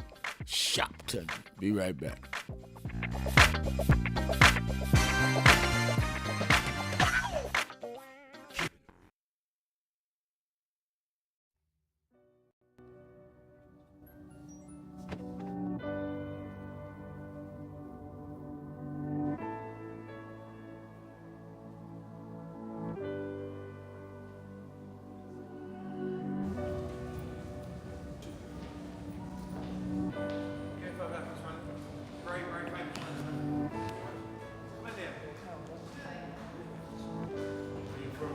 In London, yeah. We've got many problems here.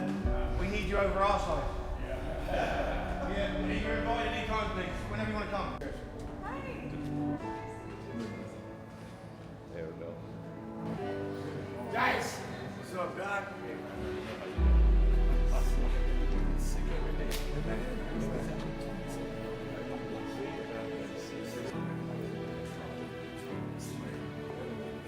So we are in not a political dilemma, we are in a moral dilemma. And if the black church does not come with a prophetic voice, then who's going to do it? We can go through all the data, all the statistics, all we're going through in the workshops, but the question is, where is the action going to be? We all believe in Jesus. Jesus didn't teach theology, he healed people. And they learned the nature of the theology based on his healing. We've got to heal this nation. And if we heal this nation, the nation will return to our churches. But we've become silent and compromised.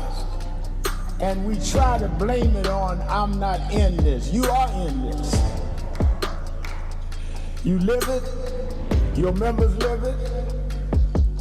Unemployment now is higher now than it's been since the pandemic. Yet we survive. There's no history in the world of any people that went through the kind of psychological, cultural, and physical slavery like blacks did in America. The only reason we're still here is because of our faith. We had no external strength. We had an internal strength. And it was the God that we were taught by our mamas and grandmamas that brought us through. And I don't care who's sitting in the White House, we cannot betray the God that brought us through.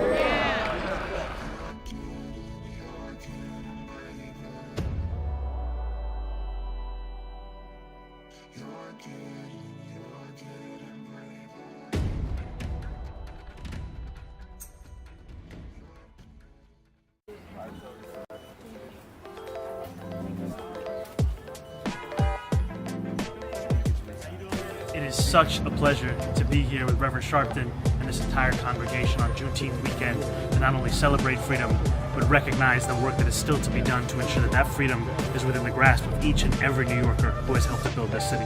Thank you for having me as always.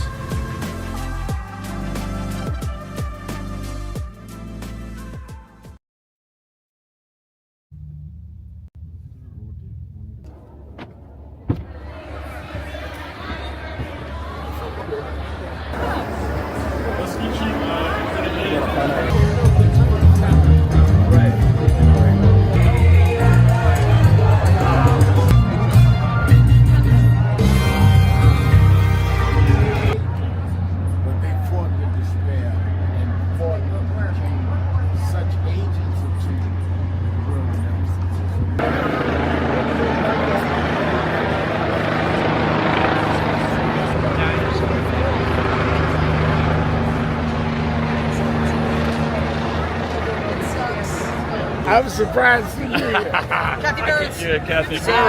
How are you? And my lovely wife, Lisa.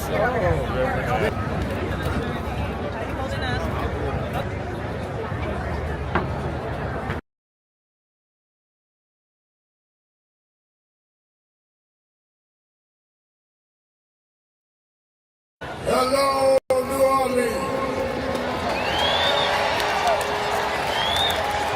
Let me tell you straight. They did not think we could come and be here tonight. They cut budgets and advertising, but one black man, Rich Newton, said, I don't care. My families come together every 4th of July weekend, and Essence will happen, because that's who we are. Give a big hand to Rich New Dennis for bringing us back.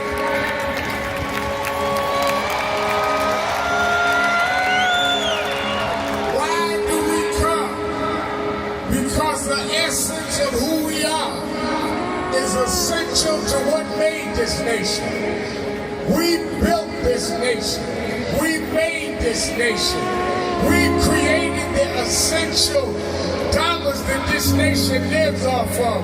We don't care what bill they pass. We will not back up.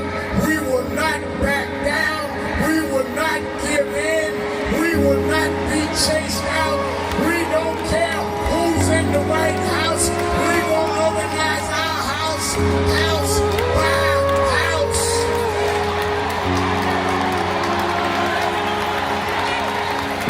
We came over the Middle Passage. We survived slavery. We survived Jim Crow. Don't you give up now. Don't you turn back now. Stand up, black man. Stand up, black woman. Reclaim your dignity. Reclaim your place. So we stand with the Global Black Economic Forum. We stand with Essence Magazine because that's who we are. So don't give in now. Yes, it's some rough days, but we've been through rougher days than this. Yes, Trump is a bad dude, but we beat badder dudes than Trump.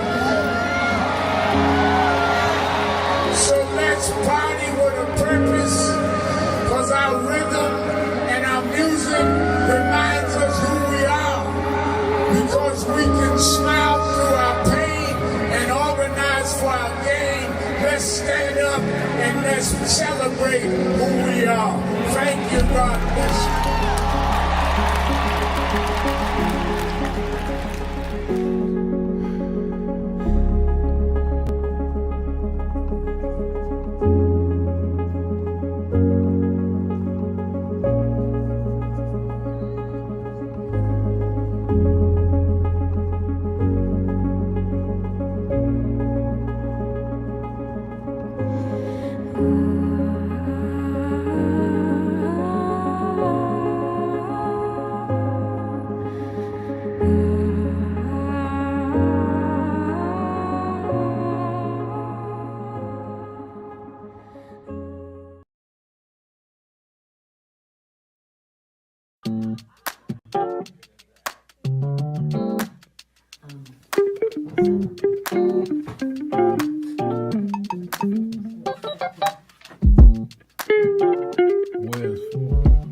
I see I'm in today's New York Times word puzzle,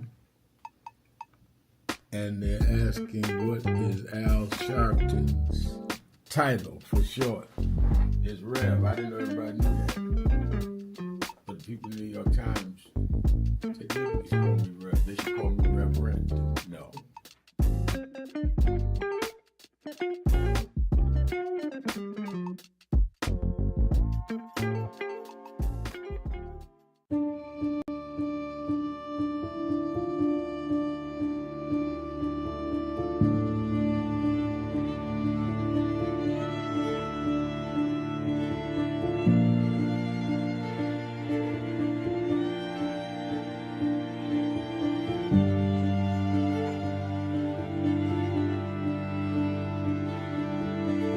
Robert Culp used to do a show with Bill Cosby, I Spy, and he did a documentary on breadbasket, Robert Culp. Oh, wow. You need to see that documentary. It's great. Absolutely. I lived this. I didn't read this. Reverend Al Sharpton. Antoine Seawright is our co-host. Let's go to Demetrius in Cleveland, Ohio, WERE. Demetrius. Yeah, thank you, Reverend Sharpton. Good talking to you and Mr. Seawright. I just want to speak. I guess people should still be aware that the virus is still spreading in the Democratic Republic of Congo. But they say one of the main reasons because some of the citizens there is skeptical of the vaccine. So I believe it's important, for the medical community to make sure that the vaccine that's going there doesn't have any side effects. Be one of the reasons why some people don't want to take the vaccine, because some vaccines do have the detrimental side effects. So hopefully the vaccine goes there, it's high quality, so people will be more at ease and using the vaccine. And also they have to make sure that people and the people who's administering the vaccine is someone that they can that the community can pretty much trust. Who is administering the vaccine? I believe they have on the local level, some of the doctors who they're familiar with, but now people outside the community, I guess from. But I'm saying where are they getting the vaccines from? What the doctors are dealing with who? Oh, they get the vaccine from I guess the different countries, that contribute to it, or different agencies that goes there, voluntarily. And you're saying that we need to monitor the vaccines and the people that are bringing things in, whether they're countries or whether they're nonprofit global organizations. We need to monitor that. Is that what you're saying? Yeah, the source of the vaccine, because even though the different, say, pharmaceutical companies or different agencies might be sending vaccine to the country, that makes sure it's like on top quality. Because even here in the United States, right, you have medicine that is not as high quality as other medicine, generic medicine that have real bad side effects. Yeah, but I think you run into the issue, and Antoine, you should weigh in on this, of how much jurisdiction do we have in those countries to get them to enforce what we would recommend that they check the people that are giving them vaccines. I mean, you'd have to have some kind of some kind of influence within the country on who decides what is let in their country or not.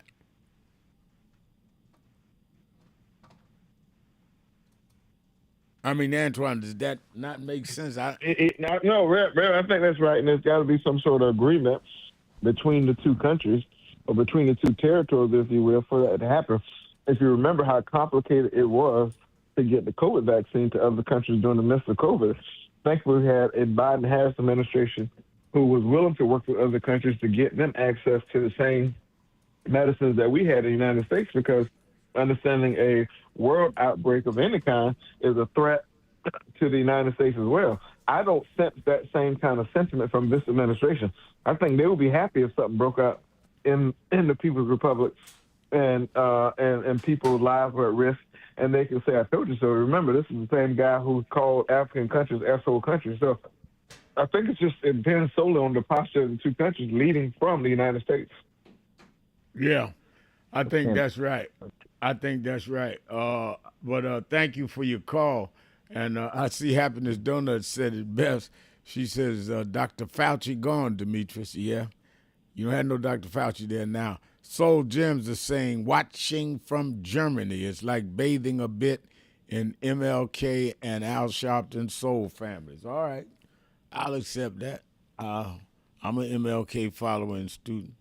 Let me go back to you on this midterm elections, because primaries in key states tomorrow.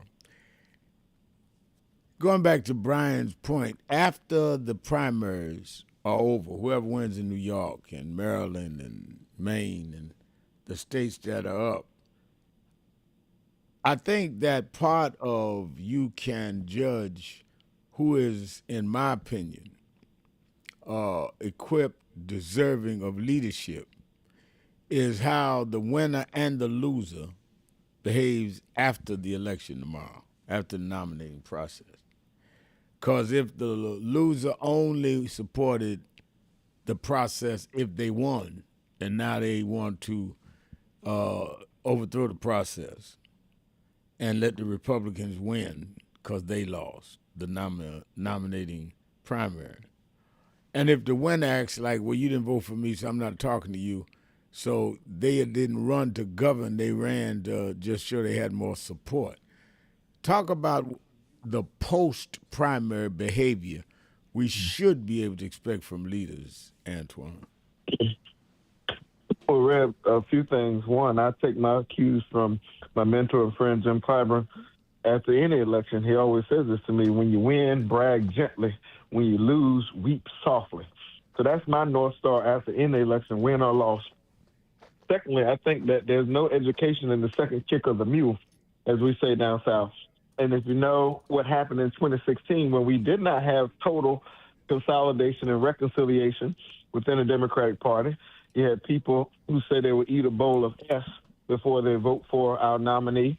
You had folks who voted third party for Jill Stein and others. As a result, not only did Trump win, he transformed the judiciary and put 3 people on our nation's highest court. We're still feeling the residue of that, and we're going to feel it for the rest of your and my lifetime, because those people have lifetime appointments. Not only that, the records he caused from on the whole. Thirdly, I tell a lot about a candidate how serious they are in their speech. If you're not saying to the folks who won that you have a place in our camp and in your victory speech, then that means you're not serious about trying to win a general election. You're certainly not serious about trying to bring folks into the tent. And so I read into a person's victory speech or their losing speech, if you will, about how serious they are about moving forward with consolidation. And so that's how I always view this thing. But what I can tell you is, no matter what disagreements we may appear to have amongst each other as Democrats, they do not compare with the differences we have with Donald Trump and the MAGA extremists who've taken over our country. And so on our worst thing, I'll take the worst Democrat over the best Republican any day of the week. No, I'm in complete agreement with that, and I think that that has got to be how we measure. That I don't have to be 100% with anybody, But if you are more toward our interests than those that are diametrically, openly, proudly against our interests, then we've got to find some mid-ground to work together. Even if we got to debate after you get in some issues that I don't agree, it is still in our better interest that you get in. Politics is about interest. I was raised by Reverend Willie Barrow and Jesse Jackson in Breadbasket saying the key to organizing is interest, self-interest. And if you can't come back with nothing that serves people's interests, they're going to leave you sooner or later. People get tired of just you making noise. Let's take a break. Be right back. Keeping it real. Shopton. See right. Be right back. Do you owe back taxes or have unfiled tax returns?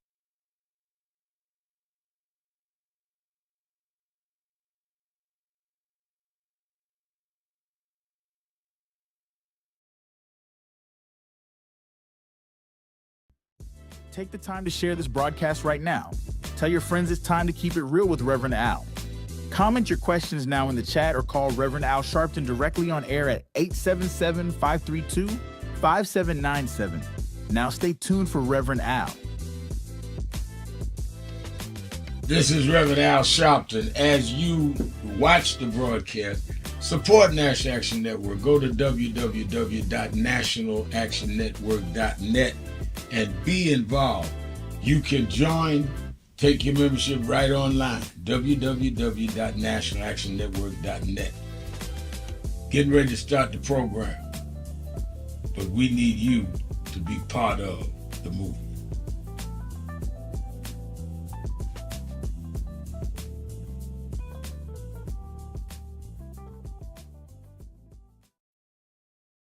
We have a short visit today, so we just wanted to greet you all and thank you for allowing us in. Yes, sir. We were go. Yeah, we was here. They were on the plantation. Our family was on the plantation. Wow. And that's, of course, that's the slave house. That's one of the slave houses. Sir, it's been 13 years. That's right. Good to How see you been? Doing fine. Good.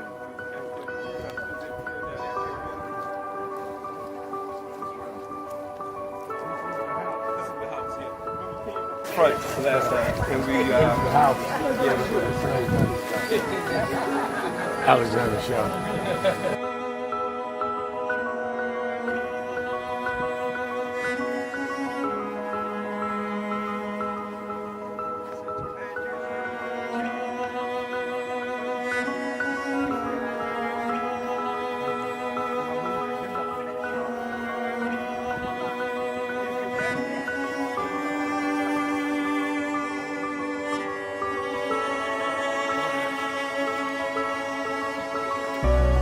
How many slaves were staying there? I have no idea.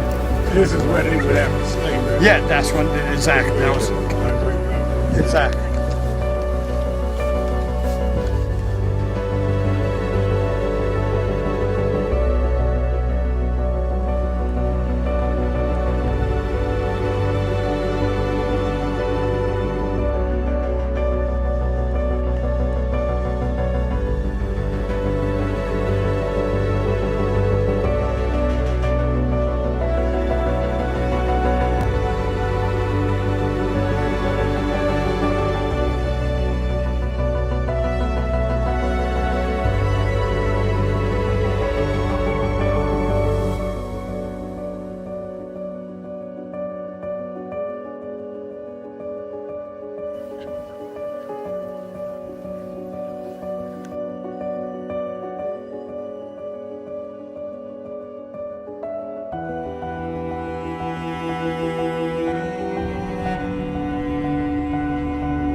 The two people that most influenced my life were from South Carolina, James and Jesse. Jesse right up the road with me. I went over his mother's funeral. Jesse walked me to my mother's casket. Wow. To South Carolina. That's the balance of my life, James. Yeah. civil rights shoulders. But also where your people from too. Literally. Yeah, right. And when I knew Jesse was from James, I started president. Yeah. And James had died before I knew about it in South Carolina. Oh, really? Yeah. James died December 25th. He died Christmas Day, 06. And they came to do the story for February of 07. They came in January. His daughter swear that was his daddy and helped him push the information out. Wow. And I called Jesse and told him, do you know that my great-grandfather was a slave about 45, because Greenville right up to I-20. He said, I told you we was connected. That's why you got to listen to me. But, no.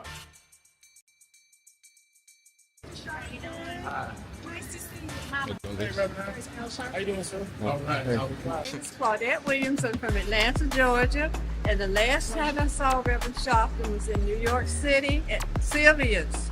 And my sister and I pretended that we needed to go to the bathroom so we could go in and see him and say hi from a distance. I'm okay. You look great. My name is Claudette. New York City was Sylvia's. Oh. My sister told our house, can I get a picture? So we can see. Wave at you, and today I. Lisa? Yes. Oh, the picture. We're her children. Thank you all.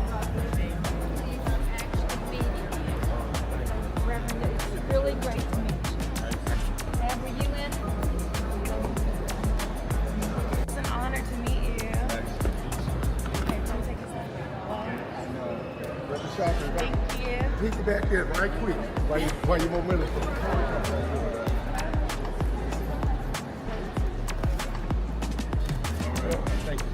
One more, please.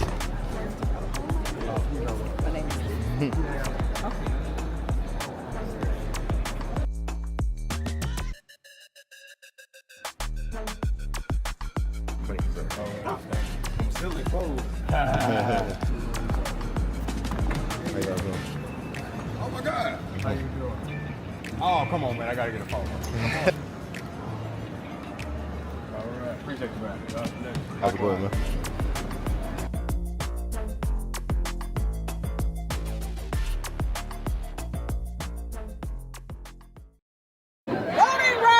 Voting rights. Everyone look here. Say it again, Miss Pearl. Voting rights. Voting rights. One more time, Miss Pearl. Voting rights. There we go. Voting rights. Voting rights. Voting rights. Voting rights. Voting rights. When do we want it? Now. When do we need it? Now. Yesterday. What do we want? Voting rights. When do we need it? Now.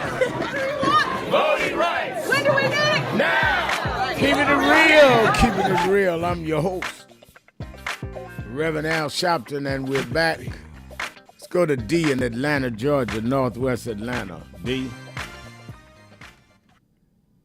Hi, Reverend Al. It sure was good seeing you and Antoine Seawright this weekend. You know who to put on, Rep. Y'all look good, okay? Yeah. Thank you. Hello, Mr. Seawright. I'm so proud of that young man. Hey. Reverend Al, you know, I belong to Big Bethel AME Church here in Atlanta, and I'm proud of my church, and I'm really proud of Bishop Michael Mitchell, who's our the 6th Episcopal District Bishop, who led a march from the steps of Big Bethel. You know, whenever I call, I talk about all politics being local. Right. And it starts here at home. You know, we have a lot of folk who they vote one time every 4 years. They go vote for the president, like the president has something to do with their water bill or their gas bill or their grocery bill. When it really starts right here at home. So I want to salute Bishop Mitchell and Pastor Augustine. They had a big meeting on the steps of Big Bethel last week, and then they marched to the Capitol, where Governor Kemp had called for legislation, you know, with gerrymandering, and the Georgia state lawmakers, when all those folk got down there, when the march, they marched from Big Bethel to the state capitol, they announced, well, no, we're not going to do that. You know, you have to start. You have to start at home and not be scared. I'm tired of these scared folk, Reverend Now. Governor Kemp here in Georgia is a lame duck. Trump is a lame duck person. Right. What are we afraid of, Rev? That's exactly right. That's exactly right. Antoine? Well, Rev, I'm very proud of Bishop Mitchell, who's a family friend. You know, my uncle is Bishop C. Wright in the 2nd Episcopal District, which is North Carolina, Maryland, D.C., and Virginia. And so there's something about when the black church leads our community to succeed, and the world must take heed. And so I'm proud of what happened in Georgia. I think South Carolina started it. We rejected the president's notion to racially gerrymander Jim Clyburn's seat. They did it in Georgia, but I also want folks to know delayed does not mean denied. Just because we won the battle does not mean we win the war. We have to win the election in Georgia, win the election in South Carolina, win all over this country, so we can put an end to this national nightmare known as the MAGA movement. Absolutely. Absolutely. Thank you for your... Thank you, Reverend Al. Thank you, Mr. C. All right. Thank you for your call. Let's go to Floyd in Ohio. Floyd. Is Floyd there?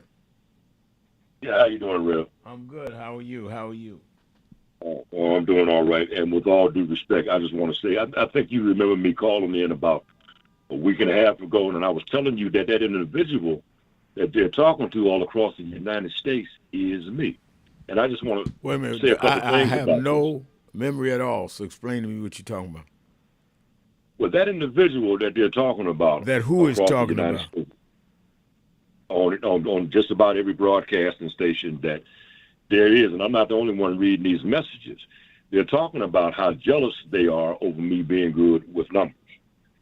And just if I can just speak out, and I'm telling them, I'm not aware of anybody talking about you being good with numbers. I have no idea what you're talking about. Well, see, that's just it. The people that are talking like that, they're taking advantage of a technicality, and that technicality is they're not saying my name. But that individual is me, and I have the proof that that's me that they're following with these numbers, and they just are not saying my name, and it's leaving me totally defenseless. They know exactly what they're doing, but I guess I'll call in at another time. All right, thank you for your call. Let me go to Leon in Dallas, Texas. Leon. Good afternoon, gentlemen. Good afternoon. First, your musician or your musical artist, I want to make a little mention of the Godfather James Brown, because I saw a documentary and I was really educated on how he started from such a hardcore poverty and used entertainment to achieve prosperity. Right. And as he was doing that, he also was innovative, a groundbreaker in the business world with the radio stations and all the other things he had. And I don't think he's gotten enough credit. Right. Which documentary did you see, Leon? Oh, God, I wish you hadn't asked me that question because it's been about a month ago. But the next is it time the I one called, on A&E? Because I know there's one that just came out with 4 segments on A&E. That may be it. Okay. But I don't remember off the top of my head, but it was very entertaining, and it actually gave a lot of insight on the struggle that he had and how he was able to, his genius was not just musical, but it was business also. Right. Very much so. Yes. And, okay. And, since I tried to get with you last week and, you had a busy schedule, but I wanted to say something about the Knicks victory. I didn't see a in-depth interview with Mike Brown. And I'm kind of supportive of Mike Brown because there was a lot of controversy surrounding him when Thibodeau was fired and he was brought in. And he proved that his leadership, and I'm going to say it like this, black male leadership can be excellent when it's given the right resources and opportunity. Right. The same team that the Knicks had last year didn't get as far.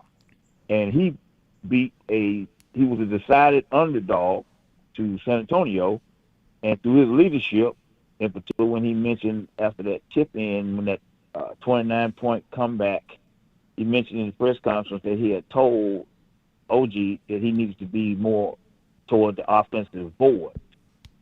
So I think he deserves much more credit than he's actually gotten in the media, and I'm just glad that this platform enables people like me to say that.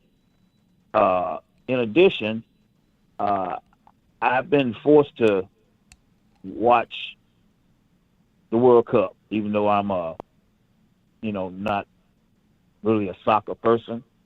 But one thing that has impressed me about the World Cup is the fans from these different countries. The Japanese, for instance, when they were at what they call it, Dallas Stadium, AT&T, where the Cowboys played, they actually cleaned up their own trash. The other fans, they bought in one sports bar here in Dallas, they bought 5,000 beers. There were no problems. Not a single fight, not a single argument, maybe nobody arrested. In Boston, they bought up all the beer in Boston. But when you talk about, when the Knicks won, the fans, they tore up the city. They tore up this guy's cab. They pulled him out the cab. They beat his cab.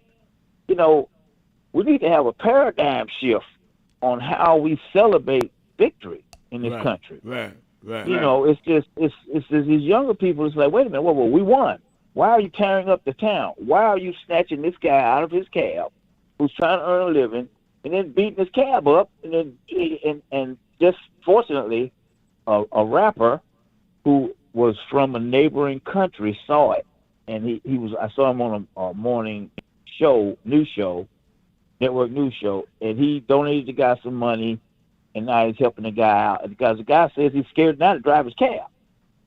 So I just hope that, because this platform is what it is, we need to have a paradigm shift for younger people on how we do stuff. Those other people brought 30 or 40,000 people all over the United States. You haven't heard a single problem of any of those fans coming from other countries. They come here, they drink all the alcohol that the city can provide. They still don't cause a problem. So I'm just glad that you have this platform that we can call in and say this stuff, and somebody's going to hear it, and maybe it'll help somebody who try to disseminate this into our culture in general, that we are just too rowdy and too out of control when we win. I mean, it doesn't make any sense. No, I think that it is an appropriate admonition. I think that you're right that we cannot act like that we're normalizing misbehavior and dangerous behavior any more than as I opened the show 3 hours ago, admonishing those that on Juneteenth weekend did these shootings and killings in Chicago. Here the whole world was looking at Chicago, Antoine and Leon, and this beautiful edifice that the Obamas opened up. And by the weekend, you're running around shooting each other and carrying on. Right. Those people need to be called out and condemned. It's no doubt about it, because they hurt all of us. And and we can't act like, well, that's just how things are. It's not acceptable. No. As you said, it can't be normalized. And we need to take a hard look at ourselves. Why are you doing this? It's counterproductive to everything that you should be trying to do. And how is it going to help you to destroy something else or destroy somebody else when all it's going to do is set you up for an abject failure? Yeah. And I see the mayors on the board saying those were not Knicks fans. Now, I don't think they were. I don't think the people that did the shootings in Chicago were Obama guests. But they have implications on all of us, and we all must denounce that kind of behavior. All right, I'm out of time. No one should do it. Let me thank Antoine Seawright. Let me thank all of you that called in, listened in, you that called in and couldn't get through, but hung in there anyhow. Remember, whatever you do, wherever you go, however you feel, tell somebody, tell anybody, tell everybody. Reverend Al told you personally, keep it real. Keep it real. Keep it real. We'll talk to you tomorrow.